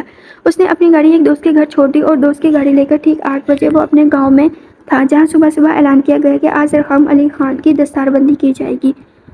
صبح 10 بجے کے قریب فائقہ زینب کے کمرے میں آئی اور کافی دیر دروازے پر دستک دینے کے بعد جب کوئی جواب موصول نہ ہوا تو وہ سلطان خان سفیر اور باقی سب کو بلا لی. جب ایکسٹرا کی کے ساتھ دروازہ کھولا گیا تو انتظار زینب کی غیر موجودگی پر سب کو سانپ سونگ گیا. سب سے پہلے ہوش فائقہ کو آیا. بابا جان وہ زرخام علی سے لے کر گیا ہے. اس کی بات پر وہ ہوش کی دنیا میں لوٹے. وہ میرے ہاتھوں سے نہیں بچے گا. سلطان خان نے جلدی سے جیب سے موبائل نکالا اور نزاکت کو کال ملائی. نزاکت اپنے بندوں کو لے کر اسلام آباد پہنچ جاؤ. صاحب خیر تو ہے؟ آج زرخام علی خان کی زندگی کا آخری دن ہوگا. نزاکت جلدی سے شہر پہنچو. صاحب اگر زرخام خان کو مارنا ہے تو شہر آنے کی کیا ضرورت ہے؟ وہ تو ابھی گاؤں میں ہے. اس کی آج دستار بندی ہو رہی ہے. کیا؟ اس کی بات پر ان کا منہ کھلا کا کھلا رہ گیا. سلطان خان ہاتھوں میں موبائل تھامے گمسم کھڑے تھے. اگر وہ گاؤں میں تھے تو زینب کس کے ساتھ بھاگ گئی؟ انہوں نے اپنی بیوی کو مشکوک نظروں سے دیکھا جو خود بھی زرخام علی خان کے گاؤں میں موجودگی کے بارے میں سن کر کافی پریشان لگ رہی تھی. سلطان خان نے ان کی حالت دیکھتے ہوئے سر جھٹکا اور سفیر کی طرف رخ کیا۔ سفیر اپنے کانٹیکٹ یوز کرو اور سارے ہاسٹل چھان مارو، اس کی یونیورسٹی کے دوستوں سے اس کے بارے میں انفارمیشن لو۔ سفیر کو ہدایت دے کر وہ اپنے موبائل میں کوئی نمبر پریس کرنے لگے۔ نزاکت تمہاری بہن زرخام کی حویلی میں کام کرتی ہے نا، اسے پتہ کرو کیا زینب زرخام کی حویلی میں موجود ہے؟ جی سردار، میں جلد ہی پتہ کر کے آپ کو بتاتا ہوں۔ دردانہ بیگم نے گلا کھنکھار کر سلطان خان کو متوجہ کیا۔ سلطان خان بہن کے سامنے ہی بیٹھ گئے۔ سلطان خان، تو نے زرخام علی خان کو بہت ہلکا لیا ہے، وہ اپنے باپ کی طرح سیدھا سادہ نہیں، بہت شاطر دماغ ہے اس کا۔ لڑکی کو لے کر وہی گیا ہے اور مجھ سے لکھوا لے، وہ دستار بندی کے بعد جرگہ بلائے گا۔ اور دردانہ کی بات پر وہ کسی گہری سوچ میں گم ہو گئے۔ صفوان 8 بجے کے قریب ہاسپٹل پہنچا۔ کھانے پینے کے کچھ لوازمات اور دروازے پر دستک دیتا وہ اندر داخل ہوا۔ ساری رات کے جگرتے کے بعد زینب بیگم سو رہی تھی۔ کھٹکے کی آواز پر وہ کچی نیند سے بیدار ہوئی اور چادر سے اپنا چہرہ چھپاتے ہوئے اٹھ کر بیٹھ گئی۔ صفوان نے اندر داخل ہو کر ہاتھ میں موجود بیگ ایک سائڈ ٹیبل پر رکھے اور نظر جھکائے ایک سائڈ ٹیبل پر رکھے بینچ پر بیٹھ گیا۔ زرخام نے آپ کے بارے میں بتایا، یہ آپ کے کھانے پینے کا کچھ سامان ہے۔ ہاسپٹل کی انتظامیہ کو بھی میں نے بتایا ہے کہ آپ یہاں ذمہ داری کی حیثیت سے رہیں گے، آپ یہاں بالکل محفوظ ہیں۔ اس کے بعد پر اس نے اس بات میں سر ہلایا اور صفوان اٹھ کر باہر کی طرف چل دیا۔ بات سنیں، اس کی پکار پر وہ بغیر مڑے رک گیا۔ مجھے آپ کا موبائل چاہیے، مجھے کسی کو اپنی خیریت کی اطلاع کرنی ہے۔ معاف کیجیے گا، مجھے زرخام نے آپ کو موبائل دینے سے منع کیا ہے۔ اس کی بات پر وہ تل ملا کر رہ گئی اور اپنے بند دروازے کو دیکھنے لگی جہاں سے وہ باہر گیا تھا۔ اس کا ایک دفعہ دل کیا وہ یہاں سے بھاگ جائے، لیکن وہ جانتی تھی اگر وہ یہاں سے بھاگ گئی تو اس کا باپ اسے آسانی سے ڈھونڈ لے گا، کیونکہ اس کے پاس یہاں سے مضبوط اور کوئی ٹھکانہ نہیں تھا، اور اگر ایک بار اس کا باپ اس تک پہنچ گیا تو اس کے عتاب سے اس کے لیے کوئی نہیں بچا سکے گا، کیونکہ سلطان خان کے دل پر اس کے بیٹے کی موت کی آگ جل رہی تھی اور اس آگ میں جل کر نہ جانے ابھی اور کس نے بھسم ہونا تھا۔ وہ چپ چاپ اپنی جگہ سے اٹھی اور واش روم میں منہ ہاتھ دھو کر پیکٹ میں سے کھانا نکال کر کھانے لگی۔ کھانا کھا کر وضو کی نیت سے واش روم میں گھس گئی۔ باہر نکلی تو پہلی بار اس کی نظر اس کمرے میں موجود دوسری خاموش شخصیت پر پڑی جو سوتے ہوئے بھی اتنی خوبصورت لگ رہی تھی۔ وہ کتنے ہی پل اس کے چہرے پر نظر ٹکائے دیکھتی رہی۔ بڑی بڑی غلافی آنکھیں، سنہرے بالوں کی چٹیاں، بے انتہا گوری رنگت، گلابی پنکھڑیوں سے لب، وہ اس کے حسن سے حد درجہ متاثر نظر آ رہی تھی۔ اسے اس لڑکی میں زرخام علی خان کی مشابہت نظر آئی۔ اس کے چہرے سے ہوتی ہوئی اس کی نظر اس کے ہاتھوں پر ٹک گئی۔ سفید ہاتھوں میں ہلکا گلابی پن تھا، دائیں ہاتھ کی مخروطی انگلی میں ڈائمنڈ کی پیش قیمت رنگ موجود تھی، وہ اس کے ہاتھ کی خوبصورتی کو چار چاند لگا رہی تھی۔ سلطان خان فون کال سننے کے بعد یہاں سے وہاں ٹہل رہا تھا۔ دردانہ بیگم نے چشمے کے پیچھے سے سلطان خان کو دیکھا۔ کیا ہوا ہے سلطان؟ وہ چلتے چلتے ایک جگہ پر کھڑے ہو گئے۔ زرخام علی خان نے کل جرگہ بلایا ہے، سردار اعلیٰ سلمان پاشا نے مجھے بھی بلایا ہے۔ ہم تم جاؤ سلطان، وہ یقیناً زینب کو جرگے کے سامنے پیش کرے گا۔ وہ ان کی بات پر وہ گہری سوچ میں ڈوب گئے۔ دردانہ، اپنی بیٹی کا خون تو ہمارے علاقے میں معاف ہے نا، جو بیٹیاں باپ کے سامنے سر اٹھانے کی ہمت کر لیں انہیں جینے کا کوئی حق نہیں۔ سلطان خان، پہلی بار تو نے مرد ہونے کا حق ادا کیا ہے، اس کو وہی جہنم واصل کر دینا۔ جرگے میں سب لوگ موجود تھے۔ سلطان خان کی نگاہیں زینب کو ڈھونڈ رہی تھی لیکن وہ کہیں نہیں تھی۔ سلمان پاشا نے بھی بات کا آغاز کیا۔ سلطان خان، تمہاری بیٹی کہاں ہے؟ زرخام علی خان چاہتا ہے کہ تم زینب کو اس کے حوالے کر دو۔ اور سلمان پاشا کی بات پر سلطان خان ہکا بکا رہ گئے۔ وہ تو کیا سوچ کر آئے تھے، جبکہ زرخام نے تو ان کے ساتھ ہی گیم کھیلی تھی۔ جی مجھے کچھ وقت چاہیے، میں 1 ہفتے تک اسے لے آؤں گا۔ سلطان خان کی بات پر ٹانگ جمائے زرخام علی خان نے استہزائیہ ہنسی ہنسا۔ اس کی ہنسی سلطان خان کو تیش دلا گئی اور اس نے تیزی سے اپنے پسٹل نکال کر زرخام علی خان پر تان لیا، جبکہ وہ اطمینان سے بیٹھا سینہ تان کر ان کے سامنے کھڑا ہو گیا۔ زرخام کے آدمیوں نے سلطان خان اور اس کے آدمیوں کے سروں پر پہلے ہی نشانہ باندھ لیا۔ زرخام اپنی چادر کو ایک جھٹکا دے کر درست کرتا اپنی گاڑی میں جا کر بیٹھ گیا، جبکہ سلطان خان نے زہر خند نظر اس کے چہرے پر ڈالی اور اپنا پسٹل نیچے کر لیا۔ زرخام، تم اس لڑکی کو حویلی لے آؤ۔ لے آؤں گا مجان، بس 1 ہفتہ جو سلطان نے مانگا ہے وہ پورا ہونے دیں۔ میں جاننا چاہتا ہوں کہ کیا عذر بیان کرے گا اپنی بیٹی کی غیر موجودگی کا۔ زرخام، چھوڑ دو، بس کر دو اور اپنا گھر بسا لو۔ اس نے گہری سانس بھری۔ امو جان، میری جان سے پیاری بہن ہاسپٹل میں زندگی اور موت کے درمیان جھول رہی ہے۔ ابھی تو میں خاموش ہوں، طوفان تو اس دن اٹھے گا جس دن ہوش کی دنیا میں لوٹے گی۔ زیدہ خاتون نے اپنے جوان جہان بیٹے کو دیکھا جو اپنے دادا کی طرح دشمنیاں بھی ایسے نبھا رہا تھا جیسے وہ اس کا قیمتی رشتہ ہو۔ رات کی سیاہی اپنے پر پھیلا رہی تھی۔ حویلی کی اونچی دیواروں کے پار اس وقت سلطان خان غضبناک ہو رہا تھا اور اس کے عتاب کا نشانہ اس کے ادنیٰ ملازم بن رہے تھے۔ اس کو سمجھ نہیں آ رہی تھی کہ وہ زرخام علی خان کے ساتھ کیسے نپٹے۔ اس کی ہر چال الٹی پڑ رہی تھی۔ وہ غصے سے بھرا ہوا تھا۔ بلیک ہوڈی سے منہ چھپائے وہ اپنے فلیٹ سے نکلا اور لفٹ سے نکل کر سر جھکا کے اس بلڈنگ کی حدود سے باہر نکل آیا۔ مین روڈ پر آ کر اس نے ایک ٹیکسی لی اور مطلوبہ جگہ کا نام بتا کر چوکنا ہو کر بیٹھ گیا۔ ہاسپٹل سے تھوڑا پہلے وہ ٹیکسی سے اتر آیا اور اس کا رخ ہاسپٹل کی جانب تھا۔ وہ کمرے میں داخل ہوا تو کمرہ خالی تھا۔ وہ چلتا ہوا بیٹھ کے قریب آیا اور جھک کر سینے کی پیشانی پر بوسہ دیا، لیکن اس سے پہلے کسی نے اسے بازو سے پکڑ کر پیچھے کی طرف کھینچا۔ وہ اس افتاد کے لیے تیار نہیں تھا، اسی لیے اس کے ہاتھ سے کھنچتا ہی چلا گیا، لیکن جلدی اس نے خود کو سنبھالی اور پیچھے موجود شخصیت کے ہاتھ کو پکڑ کر ایک جھٹکا دے کر سامنے کیا تو زینب کو دیکھ کر حیران رہ گیا۔ دوسری طرف وہ بھی اسے دیکھ کر پریشان ہو گئی تھی۔ سوری، میں نے سوچا نہ جانے کون ہے، شاید انہیں کوئی نقصان پہنچانے والا ہے۔ اس کی بات پر زرخام نے اسپات میں سر ہلایا اور نرمی سے اس کا ہاتھ چھوڑ دیا۔ وہ وضو کر کے واش روم سے نکلی تھی، اس کے چہرے پر پانی کے قطرے موتیوں کی طرح اس کے چہرے سے پھسل پھسل کر نیچے گر رہے تھے۔ اس نے ہمیشہ کی طرح بلیک چادر لپیٹ رکھی تھی۔ اس کی نظریں اپنے چہرے پر جمے دیکھ کر وہ کنفیوز سی ہو گئی۔ اس کی سائڈ سے نکل کر ایک سائڈ پر رکھے بینچ پر جا کر بیٹھ گئی، جبکہ زرخام سر جھٹک کر بیرونی دروازے کی طرف مڑ گیا اور تھوڑی دیر کے بعد واپس لوٹا تو اس کے ساتھ 2 ڈاکٹرز بھی تھے۔ ڈاکٹر سینیا کا معائنہ کرنے لگے، جبکہ وہ زینب کے برابر آ کر بینچ پر بیٹھ گیا۔ اس کا کندھا زینب کے کندھے کے ساتھ مس ہوا تو وہ خود میں سمٹ کر رہ گئی۔ غیر ارادی طور پر اس نے اپنے درمیان تھوڑا سا فاصلہ قائم کر لیا۔ زرخام علی خان کی نظریں سامنے تھی، لیکن پھر بھی اس نے اس کا چپ کرنا اور پھر فاصلہ قائم کرنا اس کی آنکھوں سے چھپا نہیں رہ سکا۔ اس کے چہرے پر ناگواری کے تاثرات پھیل گئے۔ وہ بینچ سے اٹھ کر سامنے موجود ونڈو میں کھڑے ہو کر باہر دیکھنے لگا۔ زینب نے اس کی طرف نظر اٹھا کر دیکھا، جو ایک ہاتھ ونڈو پر رکھے جبکہ دوسرا ہاتھ پاکٹ پر رکھے پوری دل جمعی سے باہر دیکھ رہا تھا۔ بلو جینس پر بلیک ہوڈی پہنے، ہلکی ہلکی داڑھی، صاف رنگت، پیشانی پر پھیلے بال جنہیں وہ تھوڑی دیر کے بعد ہاتھوں سے پیچھے کرتا، لیکن وہ پھر سے اس کی پیشانی کو چھونے کی خواہش میں واپس آگے آ جاتے۔ زینب نے اپنے دل کی غیر ہوتی حالت پر نظریں جھکا لی، لیکن دل پھر سے اسے دیکھنے کے لیے بضد تھا۔ اب کی بار اس نے نظریں اٹھائی تو وہ تیز نظروں سے اسے ہی دیکھ رہا تھا۔ وہ جی جان سے کانپ گئی جیسے اس کی چوڑی پکڑی گئی ہو۔ تبھی ایک ڈاکٹر اس کے پاس آیا۔ سردار صاحب مبارک ہو، آپ کی بہن کی کنڈیشن بہت حوصلہ افزا ہے، ہمیں امید ہے کہ وہ جلد ہی ٹھیک ہو جائیں گی۔ اور ڈاکٹر کی بات سن کر اس کے چہرے پر خوشی کی ایک لہر دوڑ گئی۔ ڈاکٹر کے جانے کے بعد وہ زینہ کے پاس آیا۔ اپیا، آپ نے سنا ڈاکٹرز کیا کہہ رہے ہیں؟ آپ ٹھیک ہیں؟ بس آپ جلدی سے اٹھ جائیں، پھر میں آپ کو حویلی لے چلوں گا، ہم اپنے گھر چلیں گے، امو جان کے پاس چلیں گے۔ زینہ سب سن رہی تھی۔ وہ اسے پوچھنا چاہتی تھی، صرف امو جان کے پاس کیوں؟ کیا بابا جان مجھے قصوروار سمجھتے ہیں؟ وہ کمرے میں موجود اس لڑکی کو بھی دیکھنا چاہتی تھی جس کا لمس وہ محسوس کر رہی تھی، اس خاموش کمرے میں جس کی سسکیاں گونجتی تھی۔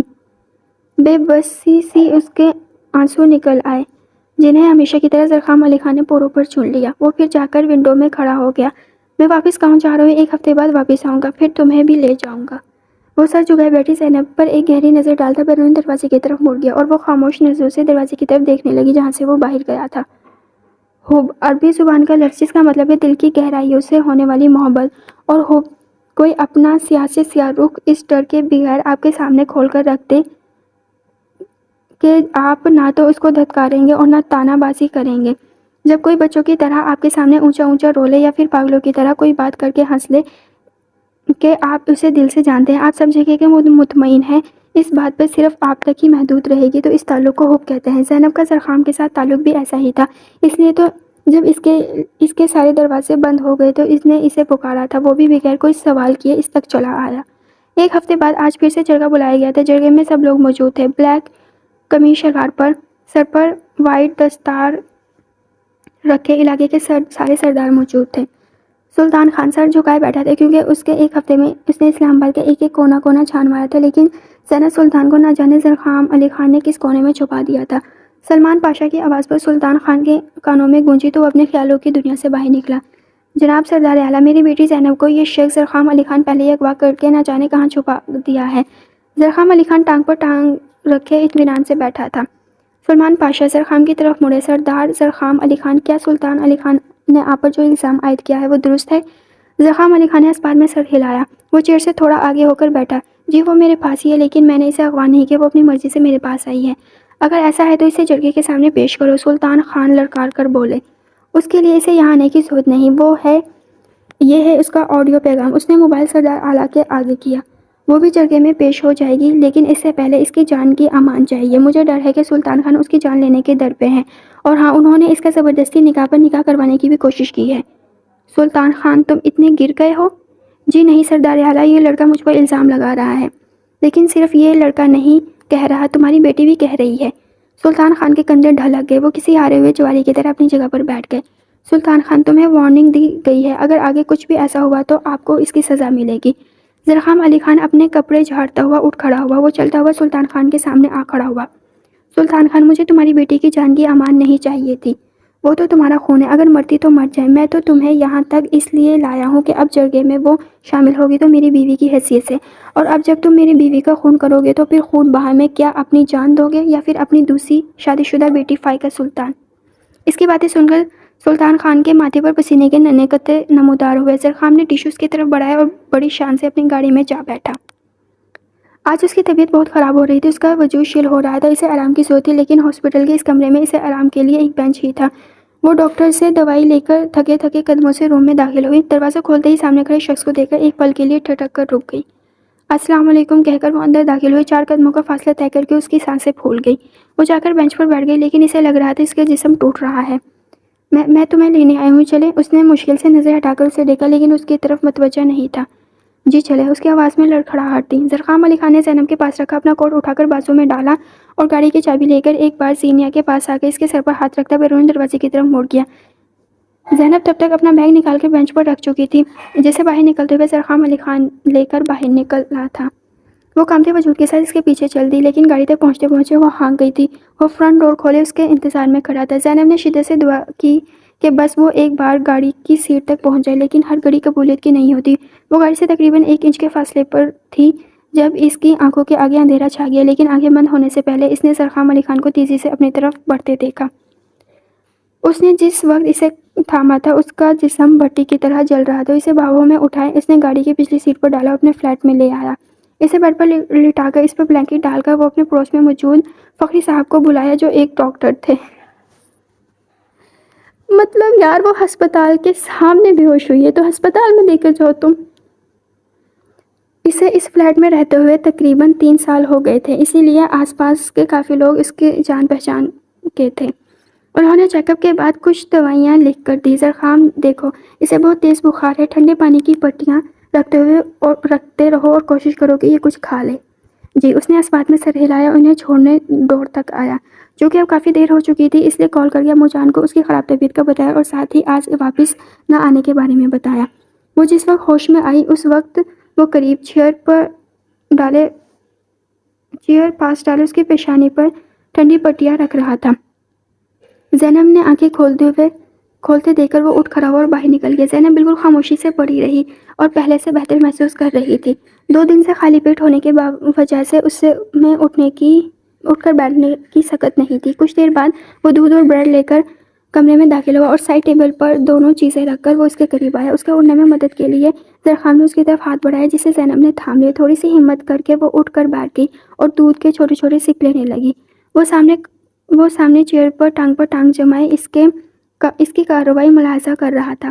آج پہلی بار زرخام علی خان نے اسے بغیر چادر کے دیکھا تھا۔ اس کی چادر گلے میں پڑی تھی، ڈارک براؤن بال گرنے کی وجہ سے کھل کر کندھوں پر بکھرے ہوئے تھے۔ بیماری کی وجہ سے اس کی رنگت زردی مائل ہو رہی تھی۔ دودھ کا گلاس ختم کر کے اسے جو ہی کچھ طاقت محسوس ہوئی اس نے اپنی چادر سر پر ٹکا دی۔ زرخام کی نظروں سے خائف ہو کر وہ اپنی گود میں رکھے ہاتھوں کو مسلنے لگی۔ سوری، میری وجہ سے آپ لیٹ ہو گئے، میں ٹھیک ہوں، اب ہمیں چلنا چاہیے۔ زرخام نے ایک ہنکار بھرا۔ جی، ہم کافی لیٹ ہو چکے ہیں، اب آپ آرام کریں، ہم صبح ہی گاؤں کے لیے نکلیں گے۔ اس کی بات پر اس نے شکر کا کلمہ پڑھا اور کمرے سے اس کے جانے کا انتظار کرنے لگی۔ اسے منتظر پا کر وہ کمرے سے نکل گیا۔ زینب اتنے دنوں بعد نرم بستر میسر ہونے سے کچھ ہی پل میں ہی نیند کی وادیوں میں گم ہو گئی۔ وہ کئی بار کمرے کا چکر لگا چکا تھا، لیکن وہ گھوڑے گدھے بیچ کر سو رہی تھی۔ وہ اپنے لیے کافی لے کر ٹی وی کے آگے بیٹھ گیا اور کافی کے چھوٹے چھوٹے سپ لینے لگا۔ کھٹکے کی آواز پر اس نے مڑ کر دیکھا۔ وہ گلابی قمیص شلوار پر وائٹ بڑی سی چادر لیے تیار کھڑی تھی۔ میں تیار ہوں، ہم چلیں؟ زرخام نے ریموٹ اٹھا کر آواز کم کی اور چلتا ہوا اس کے قریب آیا۔ اس کی پیشانی کو ہاتھ سے چھو کر بخار چیک کیا۔ اب کیسا محسوس کر رہی ہوں؟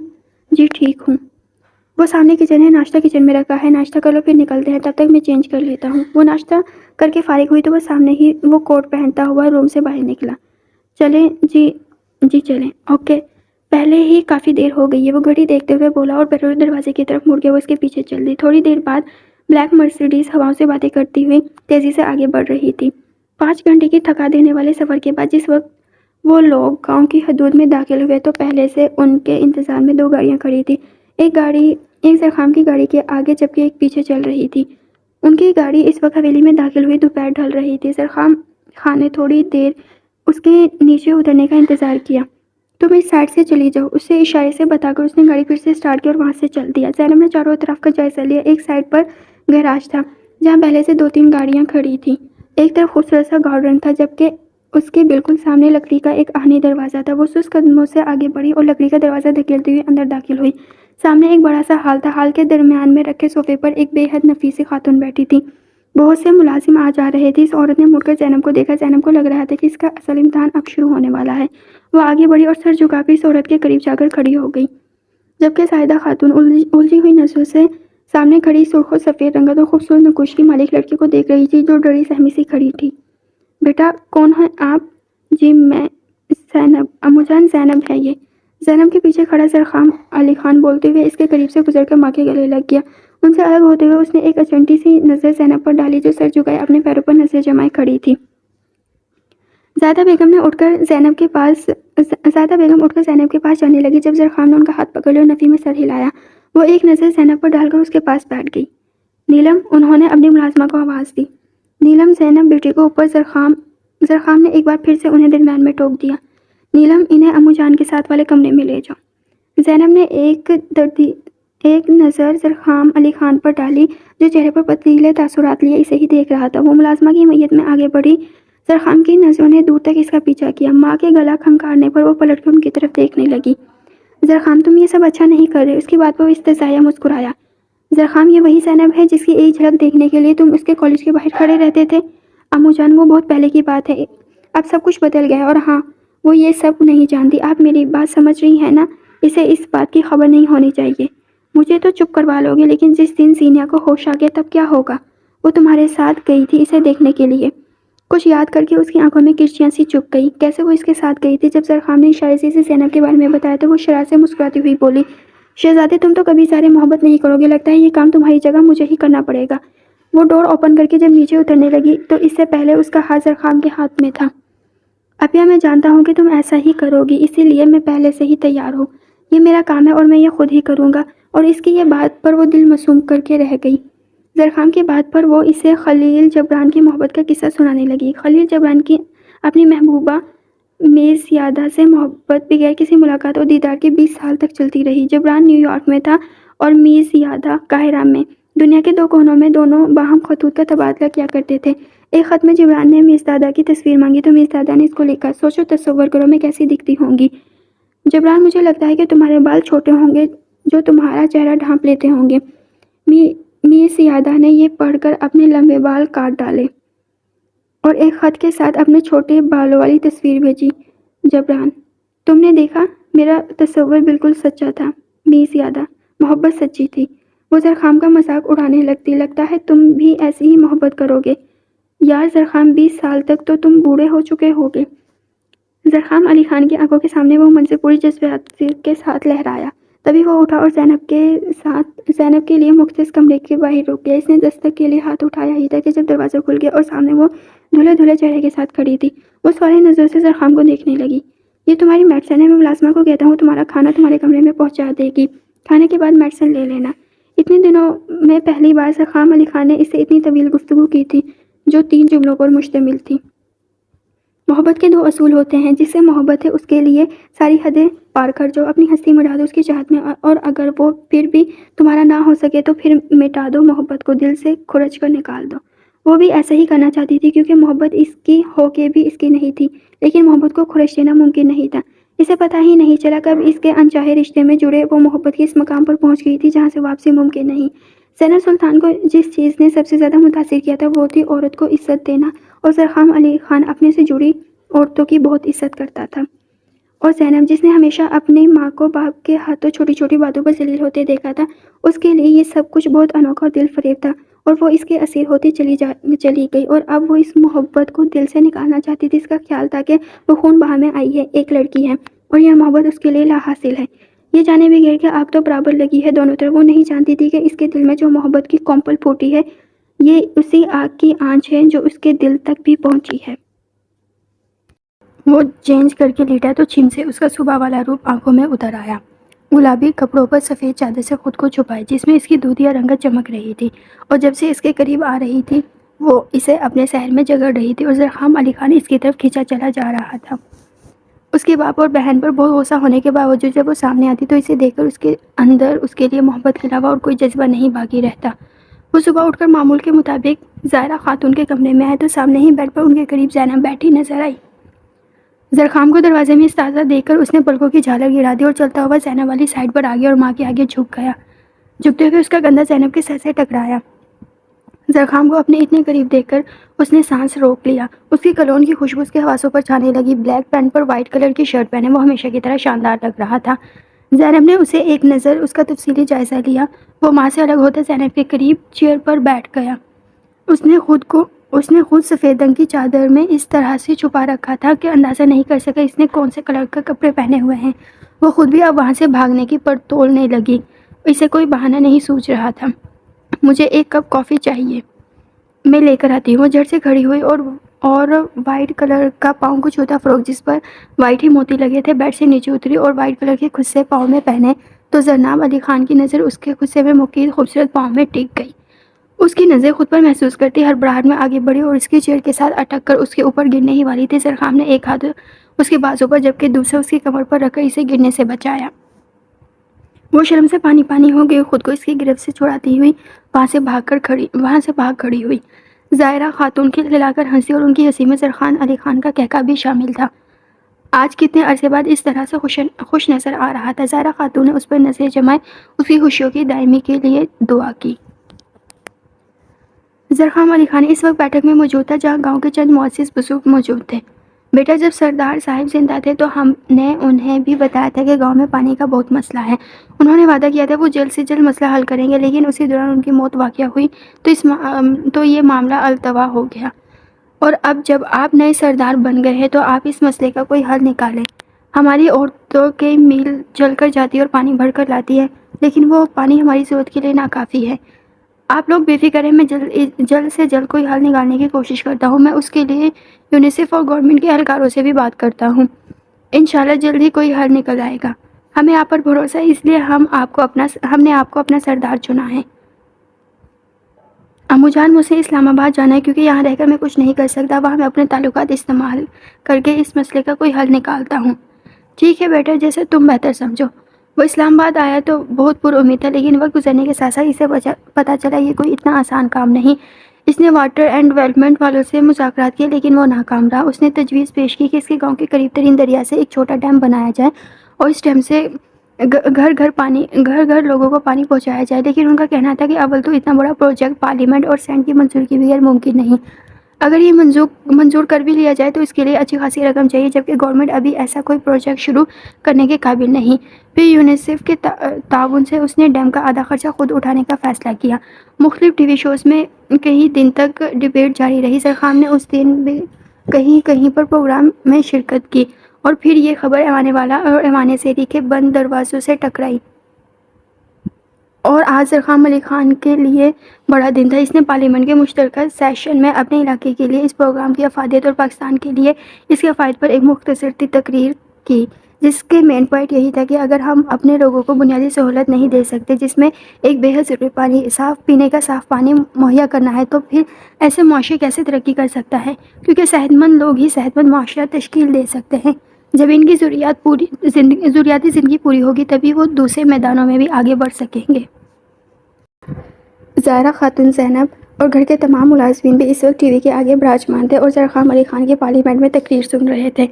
زینب کو زائرہ خاتون پر رشک آیا کہ وہ اتنے قابل بیٹے کی ماں ہیں۔ اسے خود پر بھی ناز ہوا کہ نام کا ہی صحیح لیکن اس کے ساتھ اس شخص کا نام تو جڑا ہے نا۔ اس کی تقریر کے اختتام پر اس کے گھر میں موجود سب لوگوں نے کھڑے ہو کر اس کے لیے تالیاں بجائیں۔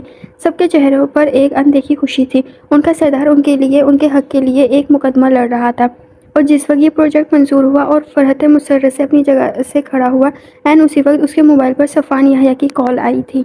اس نے کال ریسیو کر کے کان سے موبائل لگایا تو دوسری طرف کی بات سن کر وہ تیزی سے بیرونی دروازے کی طرف بھاگا۔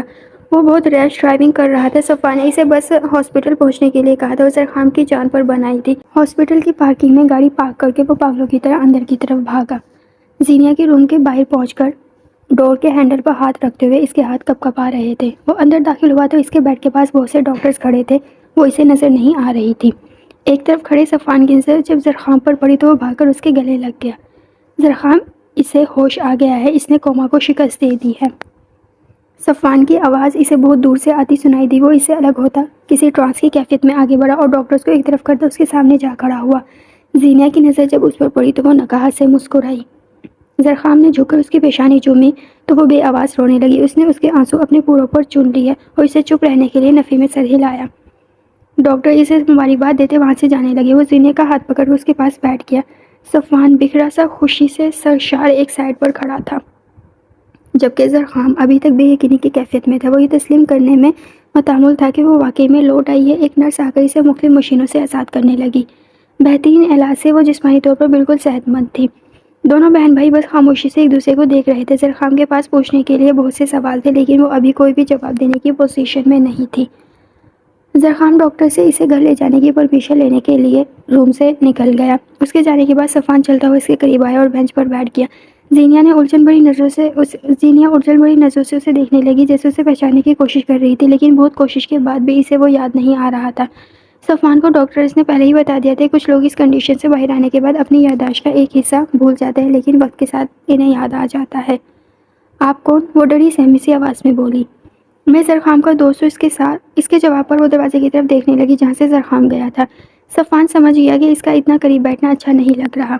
وہ ایک آہ بھر کر اس سے دور ہو کر دیوار کے ساتھ ٹیک لگا کر کھڑا ہو گیا۔ موسم بہت خوشگوار ہو رہا تھا۔ زرخام نے ویل چیئر سے اسے بازو میں اٹھا کر احتیاط سے گاڑی میں بٹھایا اور صفوان سے گلے ملا۔ جب وہ ٹھیک ہو جائے گی تو تم آ جانا صفوان، لیکن ابھی کچھ وقت لگے گا۔ زرخام، میں اس کی ذمہ داری اٹھانے کے لیے تیار ہوں۔ نہیں، میں تمہیں کسی آزمائش میں نہیں ڈالنا چاہتا، فی الحال وہ میری ذمہ داری ہے۔ وہ اس کا کندھا تھپتھپاتا ہوا ڈرائیونگ سیٹ کی طرف بڑھ گیا۔ صفوان نے اپنے موبائل میں چپکے سے اس کی ایک تصویر لی۔ وہ تب تک وہاں کھڑا رہا جب تک اس کی گاڑی آنکھوں سے اوجھل نہ ہو گئی۔ اس کی گاڑی کے مخصوص ہارن پر زینب کا دل دھک دھک کرنے لگا۔ وہ سر جھکائے کمرے میں بیٹھی رہی۔ تھوڑی دیر بعد اسے باہر سے زائرہ بیگم کے رونے کی آواز آئی تو وہ تجسس کی وجہ سے باہر نکل آئی اور سامنے کا منظر دیکھ کر وہ ٹھٹک گئی، جہاں زائرہ خاتون زینیا کو سینے میں بھینچ کر زاروں کی طرح رو رہی تھی۔ وہ اسے دیکھنے کے لیے تھوڑا اور آگے بڑھ گئی اور زائرہ خاتون کے پیچھے آ کر کھڑی ہو گئی۔ کلر کی شلوار قمیض میں ہم رنگ دوپٹہ رکھے وہ بہت پیاری لگ رہی تھی، اور زرخام علی خان کی نظر جوں اٹھی تو پلٹنا بھول گئی۔ وہ آج پورے ایک ماہ بعد اسے دیکھ رہا تھا۔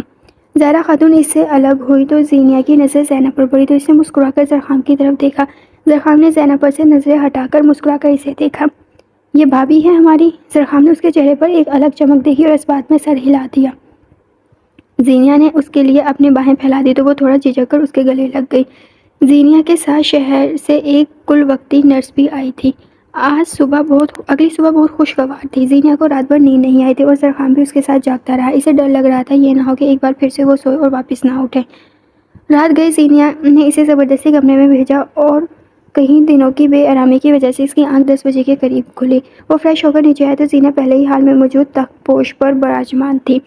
زرخام اسے مسکرا کر دیکھتا ہوا سیڑھیوں سے نیچے اتر رہا تھا جب اس نے زینیا کی رنگت متغیر ہوتے دیکھا۔ وہ آخری سیڑھی پر پہنچا تو دوسری طرف سے آتی زینب سے ٹکراتے بچا، ساتھ ہی وہ زینب کی پریشانی بھی بھانپ گیا۔ گڈ مارننگ، تم اوپر والے پورشن سے آ رہے ہو اور زینب نیچے سے آ رہی ہے، یہ کیا ہے؟ ہاں، وہ رات کو اس کی طبیعت خراب تھی تو یہ نیچے ہی سو گئی، اس نے بہانہ بنایا۔ زینیا نے زینب کی طرف دیکھا تو اس نے بھی زرخام کی تائید میں سر ہلایا۔ تو تم بھی نیچے ہی سو جاتے۔ اوکے مادام، جیسا آپ کہیں، غلطی ہو گئی ہم سے۔ زینب، جاؤ نا شہزادے کے لیے کافی لے آؤ۔ تم اس کے لیے کافی بناتی ہو نا؟ جی، زینب نے تھوک نکلا۔ جانتی ہو یہ کہتا ہے جو اس کی بیوی ہوگی نا وہ اسے بس اپنے آگے پیچھے ہی بھگائے رکھے گا۔ ہم اسے کہتے تھے کہ وہ ہماری بھی بھابھی ہوگی اور ہم اس کے خوب خان بڑھیں گے تاکہ تم دونوں کی روز لڑائی ہو اور ہم اس لڑائی میں اپنی بھابھی کا ساتھ دیں گے۔ زینب مسکرا کر اسے دیکھنے لگی۔ وہ بہت باتونی تھی اور شرارتی بھی۔ زینب کے لیے آج کا دن بہت مشکل تھا کیونکہ زرخام علی خان سارا دن گھر پر موجود تھا اور زینب اسی کے نظروں سے خائف ہو رہی تھی۔ ساتھ میں زینیا کی باتیں وہ شرمندہ سی پھرتی رہیں۔ نہ جانے زرخام نے باپ کے بارے میں زینیا کو کیا بتایا تھا جو اس نے ایک بار بھی ان کے بارے میں نہیں پوچھا۔ رات کو جب زرخام نے سونے کے لیے اپنے کمرے میں گیا تو زینیا اور زائرہ بیگم دونوں ابھی حال میں ہی بیٹھی تھی۔ زرخام کے جانے کے بعد زینہ نے زبردستی اسے اوپر روم میں بھیج دیا۔ اس نے بہت بہانے بنائے لیکن کوئی بھی کام نہ آیا۔ وہ سست قدموں سے چلتی ہوئی اوپر آئی تو دروازے کے باہر کھڑے ہو کر 2-3 بار دستک دی، لیکن اندر سے کوئی آواز نہ پا کر وہ دروازہ کھول کر اندر داخل ہو گئی۔ کمرہ بالکل خالی تھا۔ یہ بہت بڑا کمرہ تھا۔ کمرے کے بیچوں بیچ ایک نفیس سا بیڈ رکھا تھا، ایک سائڈ پر صوفے لگے تھے، وہاں پر ہی ایک سائڈ پر اسٹڈی ٹیبل تھا۔ کمرے کے دو اطراف میں کھڑکیاں تھیں جن پر بھاری پردے پڑے تھے۔ وہ عین درمیان میں کھڑی کمرے کا جائزہ لے رہی تھی جب واش روم کا دروازہ کھلا اور زرخام علی خان باہر نکلا۔ زینب نے اسے دیکھ کر تھونک نکلا، جو آنکھوں میں ایک جہالی اس کی طرف دیکھ رہا تھا۔ وہ اپیا نے زبردستی بھیجا ہے۔ اس کی زبان زرخام علی خان کے تیور دیکھ کر لڑکھڑائی تھی۔ وہ تھوڑی دیر کھڑا اسے دیکھتا رہا۔ زینب کی پلکیں بھاری ہونے لگی، اس کے لیے سر اٹھانا مشکل ہو گیا۔ اسے لگ رہا تھا کہ اگر وہ تھوڑی دیر اور ایسے ہی کھڑی رہی تو وہ بے ہوش ہو جائے گی۔ وہ اگلے پل وہ اس کی باہوں میں جھول گئی۔ باہوں میں لیے ہونٹ بھیجے وہ کھڑا تھا۔ عجیب لڑکی تھی، کیا میں اتنا ڈراؤنا ہوں جو یہ مجھے دیکھتے ہی ہوش و خود سے بیگانہ ہو گئی؟ اس کے وجود کو باہوں میں بھر کے اس نے بیڈ پر ڈالا اور اس کے منہ پر پانی کے چھینٹے مار کر اسے ہوش میں آتے دیکھ کر خود صوفے پر بیٹھ گیا۔ اسے ڈیم کے لیے پیپرز ورک کرنا تھا۔ 2 دن کے اندر اسے تمام کاغذی کارروائی مکمل کرنی تھی تاکہ جلد از جلد ڈیم کی تعمیر شروع کی جا سکے۔ ہوش میں آتی زینب نے گردن موڑ کر ایک سائڈ پر بیٹھے زرخام علی خان کو دیکھا، جو لبوں میں سگریٹ دبائے کسی فائل میں سر دیے بیٹھا تھا۔ زینب کے دیکھنے پر اس نے ایک اچنبھی نظر اس پر ڈالی اور اٹھ کر لائٹ آف کر کے روم سے نکل گیا۔ زینب کی آنکھوں میں آنسو جمع ہو گئے، وہ خود ترسی کا شکار ہو رہی تھی۔ اس کا خیال تھا کہ زرخام علی خان نے صرف بہن کی محبت میں اسے اس کمرے میں جگہ دی۔ اپنی سوچوں سے الجھتی رات کے جانے کس بہن نیند کی وادی اس پر مہربان ہوئی۔ زینب کی نیند کی پرواہ کرتے ہوئے وہ دوسرے کمرے میں آ تو گئے لیکن وہ کوئی کام ڈھنگ سے نہ کر سکا۔ اسے بار بار اسی کا خیال آ رہا تھا۔ وہ آج اس کے روم میں موجود تھی جسے وہ خیالوں میں کئی بار اپنے روم میں دیکھ چکا تھا۔ اپنی سوچوں سے لڑتے لڑتے اس نے فائل بند کی اور باقی کام کل پر اٹھا کر اپنے روم میں آ گیا۔ بغیر کوئی آواز کیے وہ روم میں داخل ہوا تو اس کی مخالف سمت سے آ کر اس کے برابر لیٹ گیا۔ اس کی طرف کروٹ لے کر ایک ہاتھ سر کے نیچے رکھتے ہوئے وہ اسے دیکھنے لگا۔ بلیک کپڑوں میں دوپٹے سے بے نیاز، آنکھوں میں کاجل کی ہلکی سی لکیروں کنار سے باہر نکلی ہوئی تھی، گلابی پنکھڑیوں سے ہونٹ اسے دیکھتے زرخام علی خان اس کی طرف جھکتا چلا گیا۔ اس کے لمس پر وہ تھوڑا کسمسائی اور اپنا بازو اس کے گلے میں ڈالتی پھر سے سو گئی۔ زرخام علی خان نے اس کے بازو پر اپنا لمس چھوڑا اور آنکھیں موند لیں۔ فجر کے وقت زینب کی آنکھ کھلی تو خود کو زرخام کے حصار میں دیکھ کر وہ تیزی سے پیچھے ہوئی، لیکن اس کی گرفت مضبوط تھی۔ وہ اس کی آنکھوں کی پرواہ کرتے ہوئے نرمی سے اس کے حصار سے نکلنے کی کوشش کرنے لگی۔ وہ نماز کے لیے لیٹ ہو رہی تھی۔ اسی تگ و دو میں زید پہلے ہی جاگ گیا، لیکن اسے تنگ کرنے کے لیے اس نے اپنا حصار اور تنگی اور زینب کی حالت رونے والی ہو گئی۔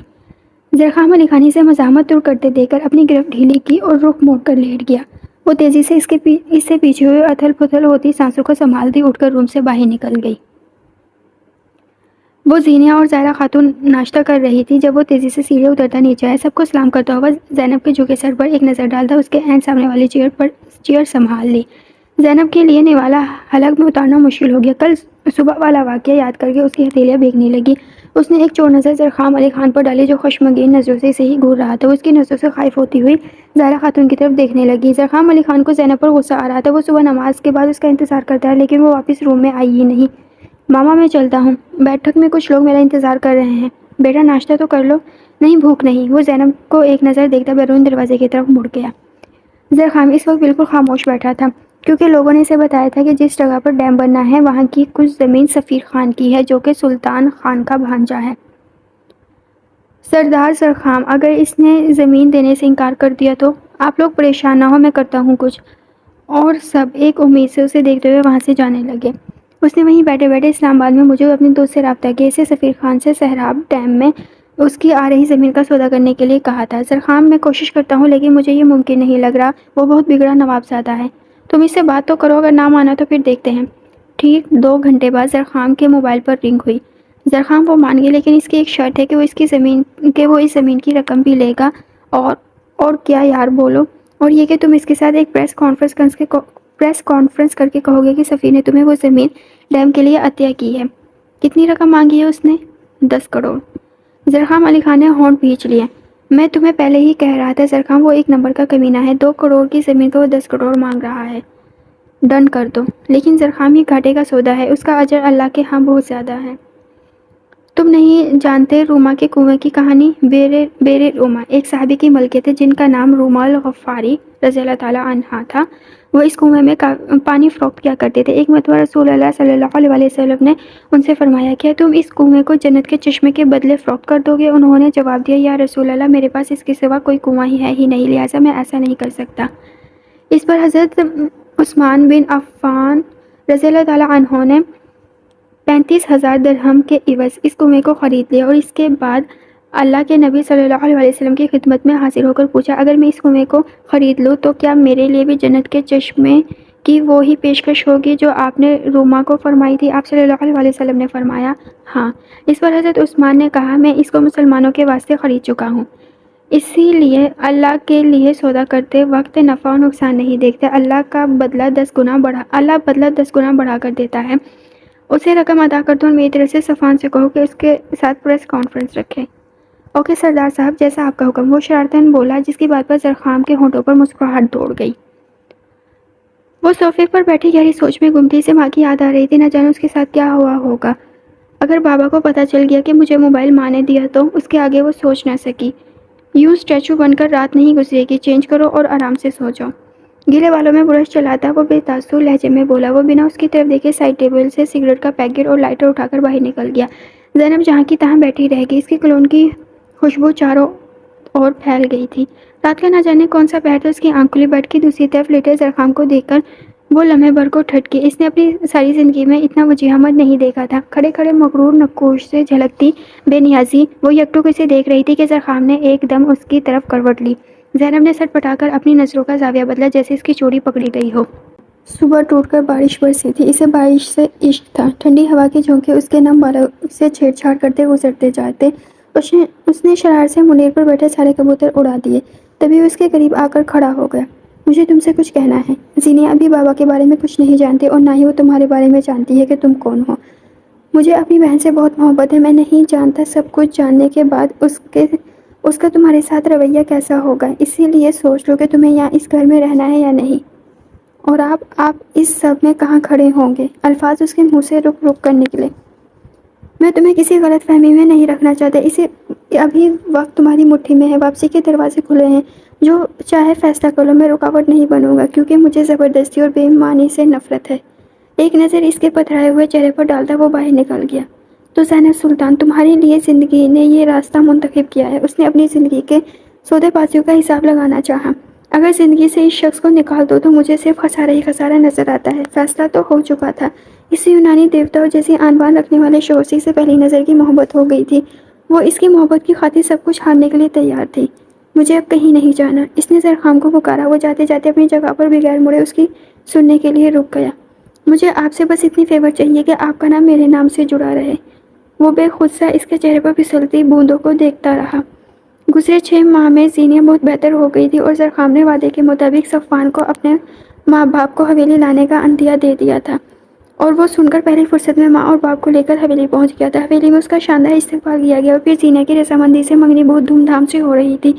زرخام نے زینیہ کو بتا دیا تھا کہ اس کے ہاتھ میں جو ہیرے کی انگوٹھی وہ ہاسپٹل میں سے صفوان نے پہنائی تھی، اور وہ حیرت سے منہ کھولے صفوان کو دیکھنے لگی، جو آنکھوں میں خوشیوں کا ایک جہاں لیے اسے دیکھ رہا تھا۔ اس کی نظروں سے گھبرا کر زینہ نے نظریں جھکا لی۔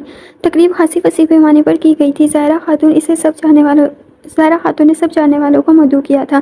زینیہ شہر سے آئی پارلر والی سے تیار ہو کر بہت خوبصورت لگ رہی تھی، اس لیے صفوان نے اپنی پسند سے بھاری پنک کلر کا جوڑا لایا تھا۔ اس کا کہنا تھا کہ اس نے زینہ کو ہمیشہ بلیک ابایا میں دیکھا تھا، اس لیے وہ چاہتا ہے کہ وہ کوئی کھلتا ہوا کلر پہنے۔ اسے دیکھ کر وہ کلرفل ڈریس بھی اتنی ہی خوبصورت لگتی جتنی ابائے میں لگتی ہیں۔ زینب نے سیاہ کلر کی میکسی سے وطن کی تھی۔ وہ پہن تو گرین کلر رہی تھی، لیکن جب زرخام بلیک قمیض شلوار پہن کر نیچے آیا تو اس نے بھی سوچ لیا کہ وہ اس کے ہم رنگ ڈریس پہنے گی، اور جب وہ تیار ہو کر نیچے آئی تو زرخام نے جان بوجھ کر نظر چرا لی۔ وہ جانتا تھا کہ یہ ڈریس اس کی وجہ سے پہنا گیا ہے، کیونکہ وہ پہلے ہی کمرے میں اس کا لایا گیا گرین ڈریس دیکھ کر آیا تھا۔ زرخام کو اس کا یہ انداز بہت بھایا تھا۔ اس کی گھنی مونچھوں تلے لب اپنے آپ مسکراہٹ میں ڈھل گئے۔ سرخ چین کی گھنی شاخوں میں برسوں سے پناہ لیتی چڑیا اچانک ایک ساتھ شور مچانے لگی۔ زینب نے سر اٹھا کر دیکھا تو ایک بلی ان کی طاق میں بیٹھی تھی۔ زینب تیزی سے اٹھ کر اس کی طرف بھاگی، لیکن اس کے دیکھتے ہی بلی ایک جذبے وہاں سے بھاگ گئی۔ یک زبان چہچہاتی چڑیا ایک دم سے پرسکون ہو گئی۔ رات کے فنکشن کے اثرات ابھی بھی یہاں وہاں بکھرے پڑے تھے، خشک پھولوں کی پتیاں، مٹھائی کے خالی ڈبے، کسی ٹوٹی چوڑیوں کے کاج۔ زینب کو ایک دم سے فضا ہوس آلود ہوئی۔ اس نے سر اٹھا کر اوپر دیکھا تو آسمان اس کے سر پر تیرتی 4-5 چیلیں۔ اس کا دل ایک دم سے گھبرا گیا، جیسے کچھ برا ہونے والا ہے۔ وہ دل کے مقام پر ہاتھ رکھتی نیچے کی طرف بھاگی۔ زرخام اور زہرا خاتون نے بس ایک نظر اٹھا کر اس کی طرف دیکھا۔ اسے ان کی نظروں سے کچھ عجیب سا احساس ہوا۔ اس نے الٹے قدم باہر نکلنا چاہا، لیکن اس سے پہلے ہی زینہ کی آواز اس کے پاؤں جگڑ گئی۔ زرخام علی خان۔ اس کی آواز میں کچھ تو تھا جو زینب سلطان نے مڑ کر اس کی طرف دیکھا۔ زرخام علی خان۔ اس کی آواز ایک بار پھر گونجی۔ زینب کا دل زور زور سے دھڑکنے لگا۔ اگر تم میرے بھائی ہو تو ابھی اس لڑکی کو اسی وقت طلاق دو۔ اور زینہ کے الفاظ زینب کے سر پر کسی بم کی طرح لگے۔ اس نے زرخام علی خان کی طرف دیکھنا چاہا، لیکن آنکھوں میں پانی جمع ہونے کی وجہ سے چہرہ دھندلا گیا۔ زرخام علی خان نے کچھ کہنے کے لیے منہ کھولا اور ساتھ ہی زینب نے ایک امید بھری نظر زینہ پر ڈالی، لیکن وہ اسے نہیں دیکھ رہی تھی۔ وہ اس کی منت سماجت کے لیے آگے بڑھی، لیکن وہ اسے اپنی طرف بڑھتا دیکھ کر پہلے ہی بول اٹھی، میرے قریب مت آنا زینب سلطان، میں اپنے پاس تمہاری پرچھائی بھی برداشت نہیں کروں گی۔ اس کی آواز میں گڑاہٹ تھی، جیسے کہ زخمی شیرنی کے زخم ادھیڑ دیے گئے ہوں۔ اس نے اپنے دونوں ہاتھوں کو مٹھیوں میں بھینچ کر کھولا۔ اس نے ایک نظر ٹوٹی بکھری زینب پر ڈالی، جو ایک آس امید سے زرخام کو دیکھ رہی تھی۔ زہرا خاتون نے اس کا ہاتھ پکڑ کر نفی میں سر ہلایا۔ ابیا، اس سب میں میرا کیا قصور؟ وہ بے چارگی سے بولی۔ تو میرا کیا قصور تھا؟ کیا میرا یہ قصور تھا کہ میں خوبصورت تھی، یا میرا یہ قصور تھا میں فائقہ سلطان جیسی لڑکی سے دوستی کی جو ایک ناگن تھی؟ تم بھی تو اسی کی بہن ہو۔ کل کو کیا پتا میرے بھائی کو اپنی محبت کے جال میں پھنسا کر لے جا کر کہیں مار دو۔ میں مر بھی جاتی تو کچھ نہیں ہوتا، لیکن اگر میرے بھائی کو کچھ ہو گیا تو ہمارا کون ہوگا؟ میں ایسی نہیں ہوں۔ اگر آپ کا بھائی ہے تو میرا بھی تو سر کا سائیں ہے۔ زینہ نے بے یقینی سے اسے دیکھا۔ زرخام یہ جھوٹ بول رہی ہے، اس کی باتوں میں نہیں آنا، یہ تمہیں مار دے گی۔ آئیے ناظرین، ہم آپ کو لے چلتے اسلام آباد، جہاں اس وقت سہراب ڈیم کے نئے پارٹنر سامنے آئے ہیں۔ انہوں نے اپنی 4 ایکڑ میں ڈیم کے لیے زمین عطیہ کی ہے۔ جی ہاں، زرخام نے ہمارے چینل سے ٹیلی فونک گفتگو کرتے ہوئے کنفرم کیا ہے کہ سفیر خان نے اپنی 4 ایکڑ زمین ڈیم کے لیے عطیہ کی ہے۔ زینہ کی نظر پتھرا گئی۔ خبر کے ساتھ چلتی تصویروں کو دیکھ کر وہ چیخنے چلانے لگی۔ زرخام نے آگے بڑھ کر اسے سینے میں بھینچ لیا اور دونوں ہاتھوں سے اس کی شرٹ کو پکڑے۔ وہ سہمی اس کے سینے میں چھپ جانا چاہتی تھی۔ ابیا بتاؤ، کیا یہی ہے وہ زور زور سے سر ہلانے لگی۔ زرخام کی آنکھوں میں خون اتر آیا۔ وہ زینہ کو بازو میں اٹھائے کمرے میں لایا، اسے نیند کی دوائی دے کر زہرا خاتون کو اس کا خیال رکھنے کا کہہ کر کمرے سے باہر نکل گیا۔ کمرے کے باہر کھڑی زینب کو بازو سے پکڑ کر اوپر کمرے میں لا کر صوفے پر پٹکا۔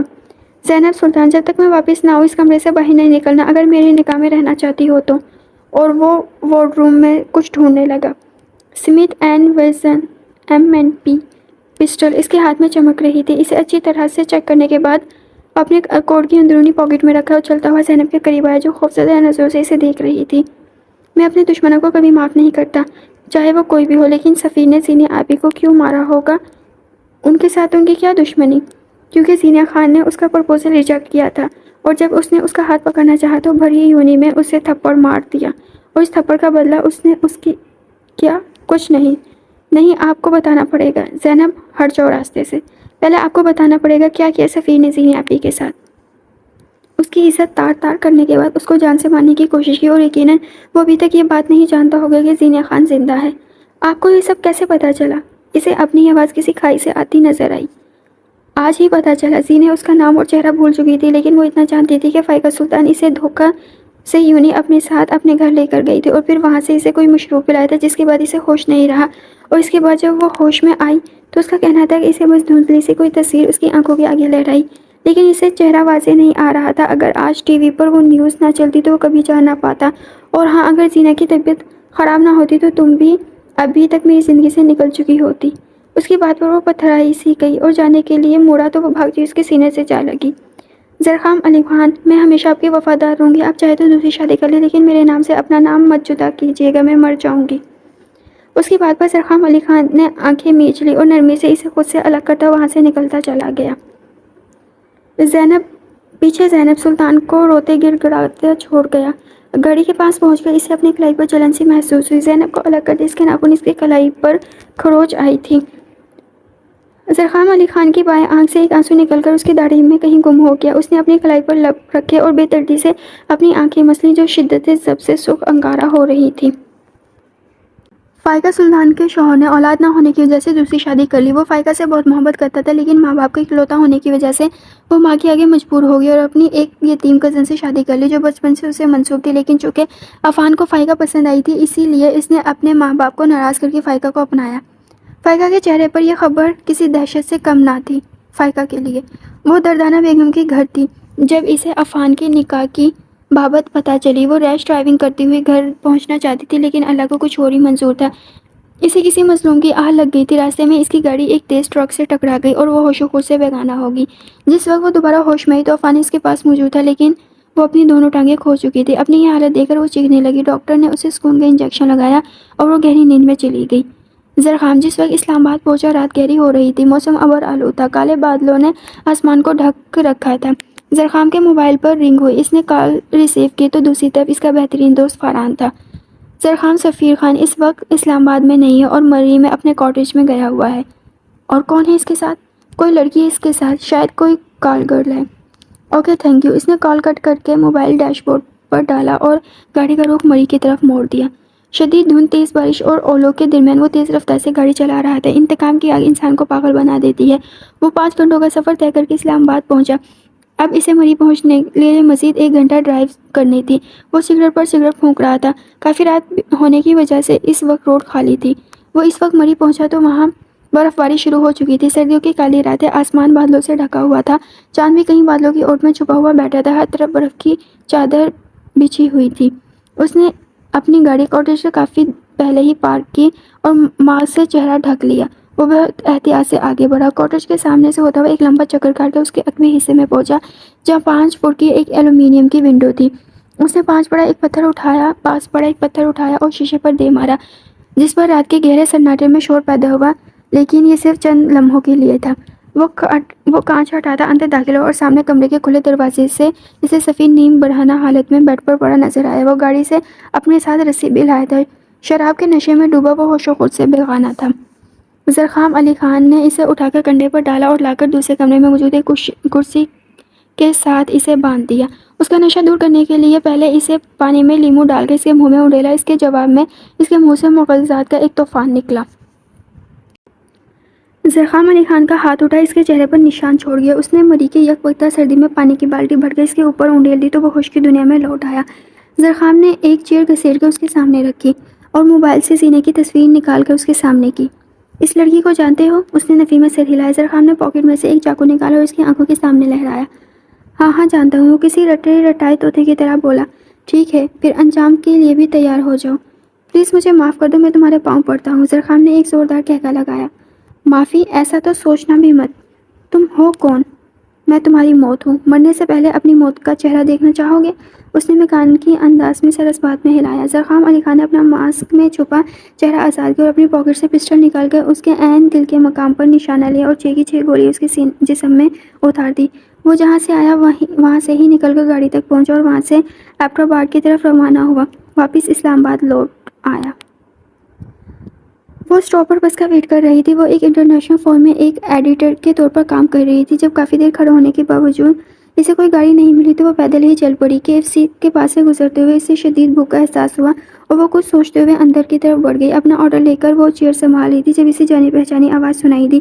اس آواز کو وہ لاکھوں میں بھی پہچان سکتی تھی۔ اس نے رخ موڑ کر دیکھا تو وہ وہی تھا۔ اپنے لب خفیف سے واق کیے اور پھر آپس میں پیوست ہو گئے۔ آنکھوں میں نمی آ ٹھہری، بیگ کے اسٹرپس پر اس کی گرفت مضبوط ہوئی۔ وہ زرخام علی خان تھا۔ بلا شبہ اسے پورے 6 سال کے بعد وہ دیکھ رہی تھی۔ اس نے جلدی سے رخ موڑ لیا، مبادا وہ اسے دیکھ نہ لے۔ کسی بات پر وہ ہنسا تھا۔ اس کے ساتھ زینیہ، صفوان اور ایک 4 یا 5 سال کا بچہ بھی تھا۔ اس کا جی چاہا وہ پلٹ کر اس کے ہنستے ہوئے دیکھے، کیونکہ وہ ہنستے ہوئے بہت خوبصورت لگا کرتا تھا، لیکن اس نے خود کو ڈانٹا، اسے کمزور نہیں پڑنا تھا۔ وہ بیگ سنبھالتی ہوئی باہر نکل آئی۔ فضا میں ایک دم سے جیسے گھٹن سی بڑھ گئی تھی۔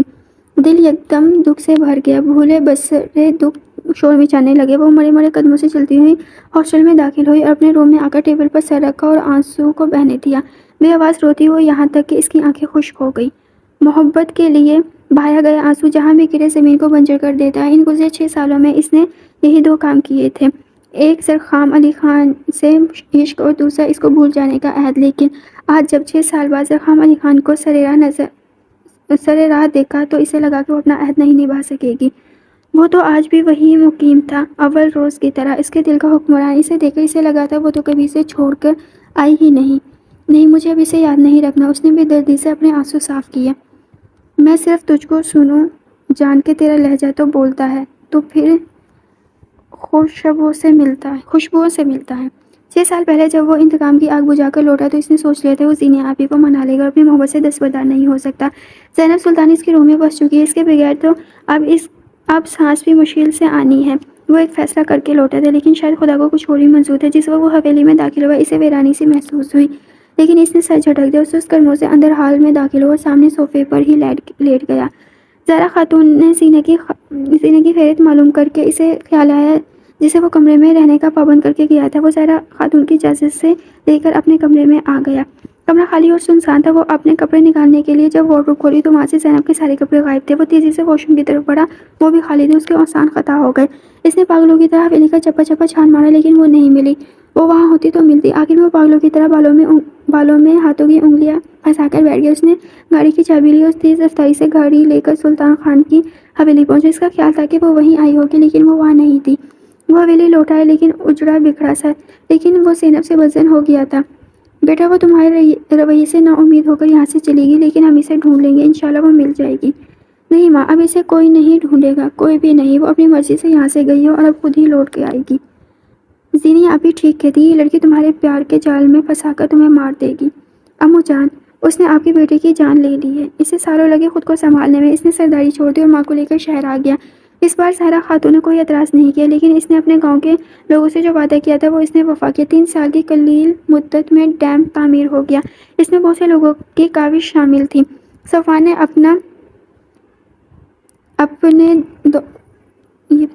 اپنے داب میں موجود ایک فلیٹ بیچ کر اس کی ساری رقم ڈیم کے لیے دے دی۔ فائقہ سلطان کی بربادی، زینب سلطان کی گمشدگی اور اکلوتے بھانجے کے قتل نے سلطان خان کے کندھے جھکا دیے اور اب بائیں طرف کے فالج کا شکار ہو کر بستر موت پر پڑا تھا، اور اب اسے خدا بھی یاد آ رہا تھا۔ اس نے اپنے شہر میں موجود ساری زمین بیچ کر ڈیم کے لیے پیسے دیے تھے۔ زینی آپی کی شادی بہت دھوم دھام سے صفوان کے ساتھ ہو گئی تھی۔ وہ اپنی زندگی میں بہت خوش و خرم تھی۔ اس کا ایک 4 سال کا بیٹا بھی تھا جس کا نام زرخام نے قلب مومن رکھا تھا۔ اس کی ساری عادتیں زرخام خان کے جیسی تھی۔ زینہ کی زندگی میں بس ایک ہی ملال تھا کہ اس کی وجہ سے زرخام علی خان کی زندگی ادھوری ہو گئی۔ اس نے اپنی پرانی جاب پھر سے شروع کر دی اور وہ پاکستان میں کم ہی ٹکتا تھا، کبھی کہاں۔ اس کی زندگی کا مقصد بس لوگوں کی خدمت تھا۔ آج بھی اس پر بہت سی لڑکیاں مرتی تھیں اور کہیں ایک نے اسے پرپوز بھی کیا تھا، جس کے جواب میں وہ انہیں بتاتا تھا کہ وہ شادی شدہ ہے اور اپنے موبائل میں موجود چند ایک تصاویر زینب کی جو ثبوت کے طور پر پیش کرتا۔ رات کو جاگتے رہنے کی وجہ سے صبح اس کی آنکھ دیر سے کھلی۔ وہ جلدی سے فریش ہو کر بغیر ناشتے کے نکل آئی۔ آج لیٹ ہونے کی وجہ سے اس نے پوائنٹ سے جانے کا فیصلہ ترک کر دیا اور پاس سے گزرتے رکشے کو روک کر پتہ سمجھا کر بیٹھ گئی۔ جب اس کا موبائل پر رنگ ہوئی، دوسری طرف اس کی یونیورسٹی علینا تھی، جو کہ اب اس کی کولیگ تھی۔ اسلام آباد میں آ کر وہ شروع میں اس کے گھر رہی تھی اور اس کے تمام حالات سے بخوبی واقف تھی۔ اس نے کال ریسیو کی تو دوسری طرف سے اس کی تشویش میں ڈوبی آواز ابھری، ہیلو زینی، کہاں ہو؟ کیا ہوا؟ تم ابھی تک کہاں ہو؟ علینا، میری آنکھ لیٹ کھلی ہے، میں بس راستے میں ہوں۔ اوکے، جلدی سے آؤ۔ وہ آفس میں پہنچی تو علینا اسی کے انتظار میں تھی۔ وہ شاید اسے کچھ بتانا چاہتی تھی، لیکن زینب کو دیکھ کر وہ ٹھٹک گئی۔ بائی دا وے، تم اتنا لیٹ کیوں ہو اور یہ تمہاری آنکھیں اتنی سیوٹ کیوں ہیں؟ وہ کھوجتی نگاہوں سے دیکھ رہی تھی۔ وہ نظریں چرا گئی۔ ہاں، رات کو ٹھیک سے سوئی نہیں میں۔ اچھا۔ علینا نے بے یقینی سے اسے دیکھا مگر بولی کچھ نہیں، لیکن سامنے سے ان کا MD خاور آ رہا تھا۔ ان دونوں نے جلدی سے اپنی اپنی سیٹ سنبھالی، لیکن لنچ بریک تک وہ کوئی کام بھی نہ کر سکی۔ اس کا ذہن الجھا ہوا تھا۔ علینا نے نوٹ کیا، لیکن بولی کچھ نہیں۔ اس کی عادت نہیں تھی خواہ کھوجنے کی۔ لنچ بریک میں وہ دونوں کیفیٹیریا میں جا رہی تھی۔ سیڑھیوں پر ٹھٹک کر وہ رک گئی کیونکہ MD خاور حسن سے محو گفتگو اوپر کی طرف آ رہا تھا۔ وہ جلدی سے اسے چھپنا چاہتی تھی، لیکن اسی لمحے اس نے بات کرتے ہوئے اوپر کی طرف دیکھا اور وہ لمحے کے لیے تیار نہیں تھی۔ زینب سلطان کا دل کسی نے مٹھی میں بھینچ لیا۔ وہ بھی کچھ لمحے ٹھٹکا، لیکن اگلے ہی پل وہ پھر سے گفتگو میں مشغول ہو گیا۔ گیٹ اے سائڈ پلیز، کسی نے کہا تو وہ گویا حواسوں میں لوٹ آئی۔ اس نے جلدی سے زینہ عبور کرنے کی کوشش کی اور اسی چکر میں وہ دھڑام سے نیچے جا گری۔ جوتے کی ایڑی ٹوٹ گئی تھی۔ وہ شرمندے سے سر نہ اٹھا سکی۔ تکلیف سے اس کی آنکھوں میں آنسو آ گئے۔ اسے امید تھی کہ وہ اس کے پاس آئے گا، لیکن ایسا کچھ نہیں ہوا۔ ریلنگ کا سہارا لے کر وہ جب اٹھی تو وہ کہیں نہیں تھی، اس کی کوہنی چھلی ہوئی تھی۔ بیگ سنبھالتے ہوئے اٹھی اور ڈسپنسری چلی گئی۔ بینڈیج کروا کر جب وہ باہر نکلی تو وہ سامنے آ گیا۔ بلیک تھری پیس سوٹ سے بھی تن کیا، آنکھوں پر سن گلاسز چڑھائے، اپنے اکھڑ اور مغرورانہ انداز لیے اس کے کچھ بولنے سے پہلے ہی وہ بول اٹھا، مجھے پتا تھا تم ادھر ہی آؤ گی، کیسی ہو؟ اس نے نم پلکیں اٹھائی لیکن بولی کچھ نہیں۔ ان 6 سالوں میں تم ذرا بھی نہیں بدلی، ویسی کی ویسی ہو۔ وہ بات 6 سالوں کی کر رہا تھا لیکن احساس یہ دلا رہا تھا گویا 6 گھنٹوں بعد مل رہے ہوں۔ وہ بھی کہنا چاہتی تھی تم بھی نہیں بدلے، وہی اکڑ غرور جو کا تو ہے، لیکن زبان اس کا ساتھ نہیں دے رہی تھی۔ میں نہیں جانتی آپ کون ہیں، اس نے امڑ کر آنے والے آنسو کو پیچھے دھکیلا اور دوسری جانب مڑ گئی، اور وہ بھی اس پر ایک قہر برساتی نظر ڈال کر وہاں سے نکل گیا۔ گاڑی میں بیٹھ کر اس نے اپنا سارا غصہ اسٹیئرنگ پر نکالا۔ میں ہی پاگل ہوں، اس لڑکی کے پیچھے خوار ہو رہا ہوں۔ اس نے موبائل نکالا اور زینہ کو کال ملائی۔ ہیلو کی آواز سنتے ہی وہ بول پڑا، زینہ ابھی آپ کل مجھ سے کسی لڑکی کے بابت پوچھ رہی تھی، آپ اور امو جان جا کر بات کر لیں، اور گھر والوں سے مجھے کوئی اعتراض نہیں، یہ کہہ کر اس نے کال کٹ کر دی۔ زینب سلطان، اب تم خود مجھ تک آؤ گے، میں اپنی انا غرور سب کچھ سے پشت ڈال کر تمہاری طرف بڑھا، لیکن تم آج بھی 6 سال پہلے والی جگہ پر کھڑی ہو۔ زینب سلطان نے دوبارہ آفس جانے کی بجائے ہاسٹل کو نکل گئی، کیونکہ وہ جانتی تھی اب وہ کوئی کام نہیں کر سکے گی، تو بہتر ہے کہ دوسروں کی نظر میں تماشا بننے کی بجائے ہاسٹل ہی چلی جائے۔ ارے زینب، تم نے نئے باس کو دیکھا؟ یار کیا چیز ہے۔ زینب آج آفس آئی تو علینا اسے نئے باس کے بارے میں بتانے لگی۔ زینب کو ان باتوں سے کوئی انٹرسٹ نہیں تھا، اس کا خیال تھا کہ دنیا میں زرخام علی خان سے زیادہ خوبصورت مرد کوئی تھا ہی نہیں۔ علینا کافی دیر تک اس کی تعریف کرتی رہی، پھر زینب کی عدم دلچسپی دیکھتے ہوئے خاموش ہو گئی، جو اپنے کام میں مگن فائل سیٹ کر رہی تھی۔ تبھی ایم ڈی خاور حسین کے ساتھ زرخام علی خان اندر داخل ہوا۔ علینا نے اس کا بازو پکڑ کر اس کی طرف اشارہ کیا اور ساتھ ہی زیر لب بڑبڑائی، نیو باس۔ اور زینب سلطان کی جو نگاہ اٹھی تو اس کی ریڑھ کی ہڈی میں سنسنی دوڑ گئی۔ زرخام علی خان کے ساتھ ایک بے حد ماڈرن لڑکی اس کے بازو پر ہاتھ ٹکائے آگے بڑھ رہی تھی۔ یار اس ٹائن کو دیکھو کیسے چپک رہی ہے ان کے ساتھ، خاور حسین کی بہن ہے۔ علینا نے جھک کر زینب کے کان کے قریب سرگوشی کی، اور وہ تینوں چلتے ہوئے آ کر زینب کے کیبن کے سامنے کھڑے ہو گئے۔ ایک ہاتھ پینٹ کی پاکٹ میں گھسائے دوسرے ہاتھ سے سگار کی کش لے رہا تھا۔ بات کرتے کرتے اس نے نظر اٹھا کر زینب سلطان کو دیکھا، جو کہ نکیوں سے اسے ہی دیکھ رہی تھی۔ وہ 2 قدم چل کر زینب کے قریب ہوا۔ آپ کا کیا نام ہے میم؟ جی زینب سلطان، اس کی آواز میں لڑکھڑاہٹ تھی۔ اس کے زینب سلطان کہنے پر غصے سے زرخام علی خان کی پیشانی سلوٹوں سے بھر گئی۔ اوکے، آپ کا کیا کام ہے یہاں؟ جی میں ایڈیٹنگ کرتی ہوں اور ساتھ کبھی کبھار کچھ لکھ بھی لیتی ہوں۔ ہم اس ہفتے کا میگزین کور اپ نے ایڈٹ کیا ہے۔ اس ہفتے کا میگزین کور آپ نے ایڈٹ کیا ہے؟ جی ہاں، وہ اعتماد سے بولی۔ دیکھیں مس، کیا نام ہے آپ کا؟ اس کی ایکٹنگ پر زینب نے دانت پیسے۔ اس کا دل چاہا سامنے پڑی ساری فائلز اٹھا کر اس کے سر پر دے مارے۔ جی زینب سلطان، اس نے سب سے گھونٹ بھرتے ہوئے جواب دیا۔ دیکھیں مس، آپ نے جو یہ کور ایڈٹ کیا ہے اس پر آپ نے بہت زیادہ تیز رنگوں کا استعمال کیا ہے۔ یہاں اگر تحریر سرخ کی بجائے بلیک کلر میں ہوتی تو یہ زیادہ اچھی دکھتی۔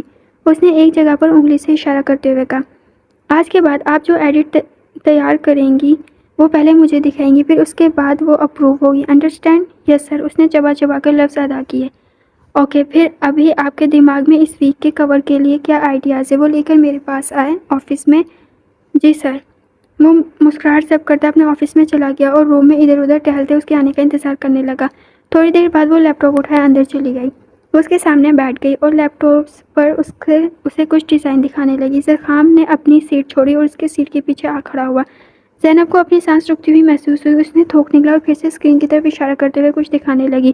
جب زرخام نے اس کے کان کے پاس جھکتے ہوئے ہاتھ سے اسکرین پر ٹچ کر کے کچھ پوچھا اور اس کے لب اس کے کان کی لو سے ٹکرائے اور لیپ ٹاپ زینب سلطان کے ہاتھ سے نیچے جا گرا، جسے زرخام نے بر وقت پکڑ لیا۔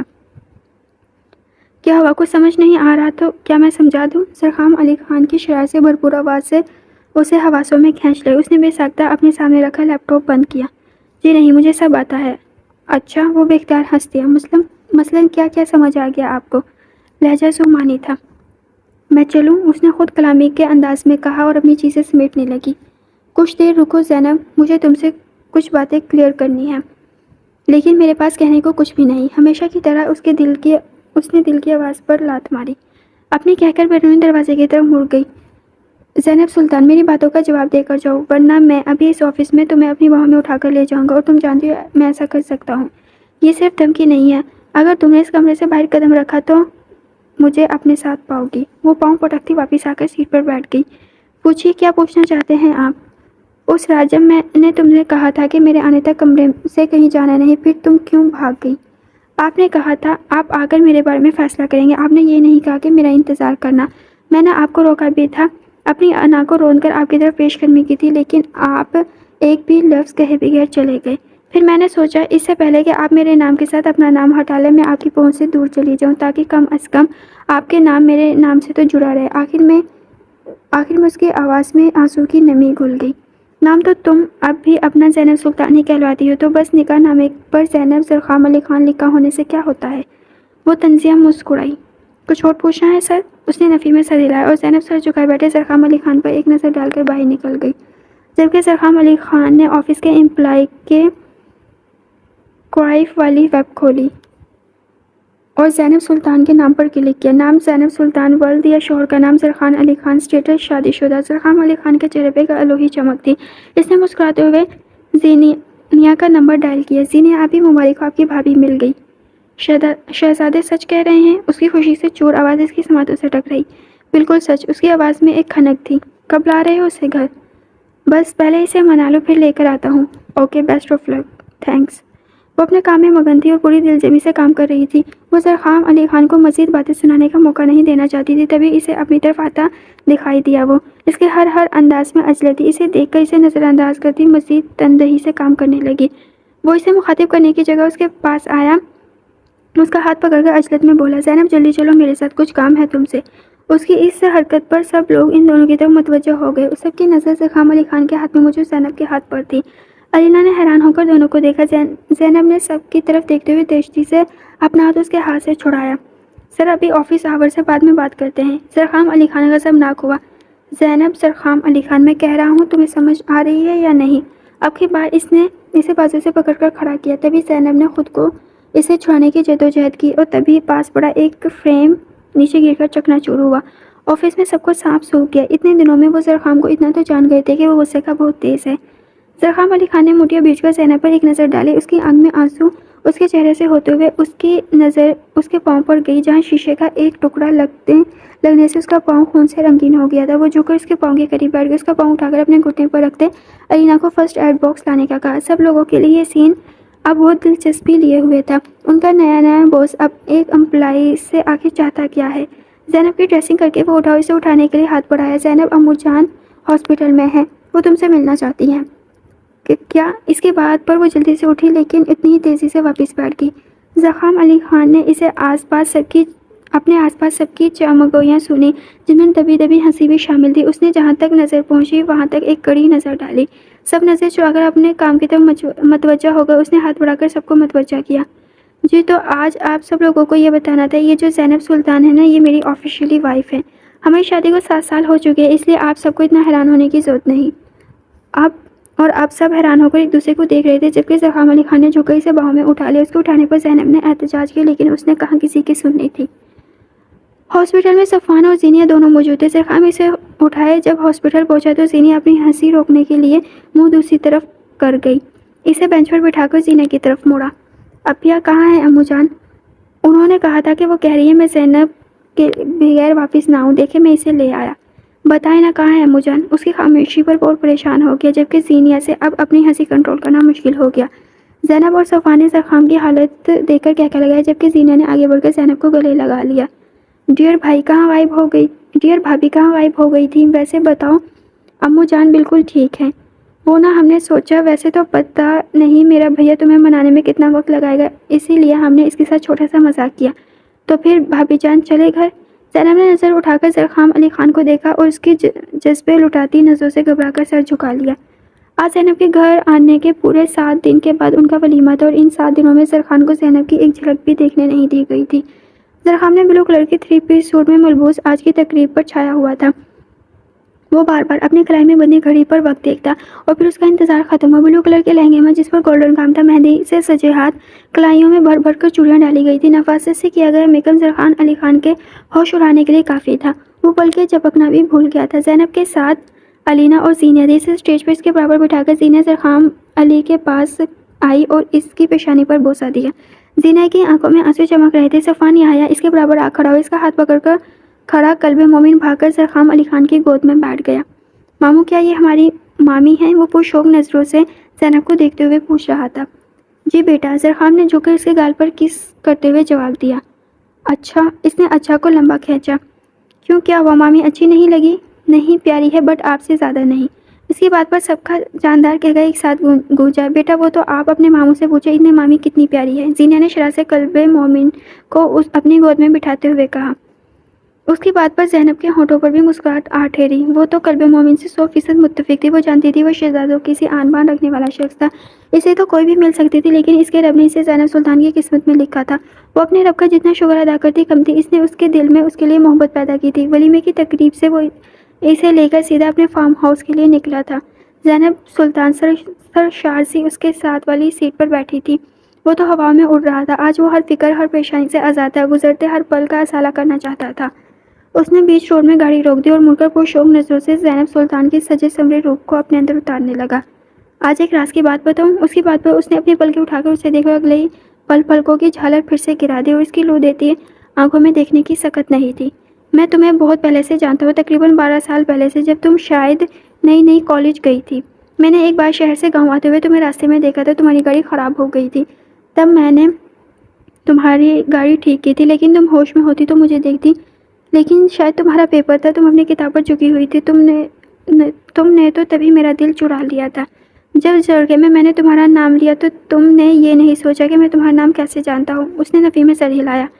میں جانتا تھا۔ وہ مسکرایا تو اس کے گالوں کے ڈمپل گہرے ہوئے اور زینب سلطان سوچنے لگی، کیا کوئی مرد اتنا بھی خوبصورت لگ سکتا ہے؟ اس کے دل نے گواہی دی کہ اس خوبصورتی میں ایک سحر ہے جس سے وہ کبھی نہیں نکل سکتی۔ میں تمہیں دیکھنے کے لیے تمہارے کالج کے باہر کھڑا رہتا ہوں، تمہاری وجہ سے میں نے اپنی کتنی ہی کلاسیں بنک کی تھی۔ جانتی ہو میں زینہ آپی کو ساتھ لے کر گیا تھا، وہ تمہیں دیکھنے آئی تھی کہ وہ کون ہے جس کے لیے ان کا بھائی دیوانہ ہو گیا۔ وہ اس کی باتیں سن کر حیران ہو رہی تھی۔ زرخام علی خان نے اس کے ٹھنڈے ہاتھوں کو اپنی نرم گرم گرفت میں لے اور اسے باہوں کی گرفت میں لے کر اپنے قریب کیا اور اپنے لب اس کے ماتھے پر رکھ دیے، جبکہ زینب سلطان نے سکون سے اس کے سینے پر سر رکھ کر آنکھیں موند لی۔ بادلوں کی اوٹ میں چھپا چاند بھی ان کے ملن پر مسکرا دیا۔ زندگی دکھ اور سکھ کا نام ہے، خوشیاں اور غم تو زندگی کے ساتھ ساتھ ہے، بہادری سے ان کا مقابلہ کرنے والا ہی زندگی کے میدان میں کامیاب ہوتا ہے۔ The end.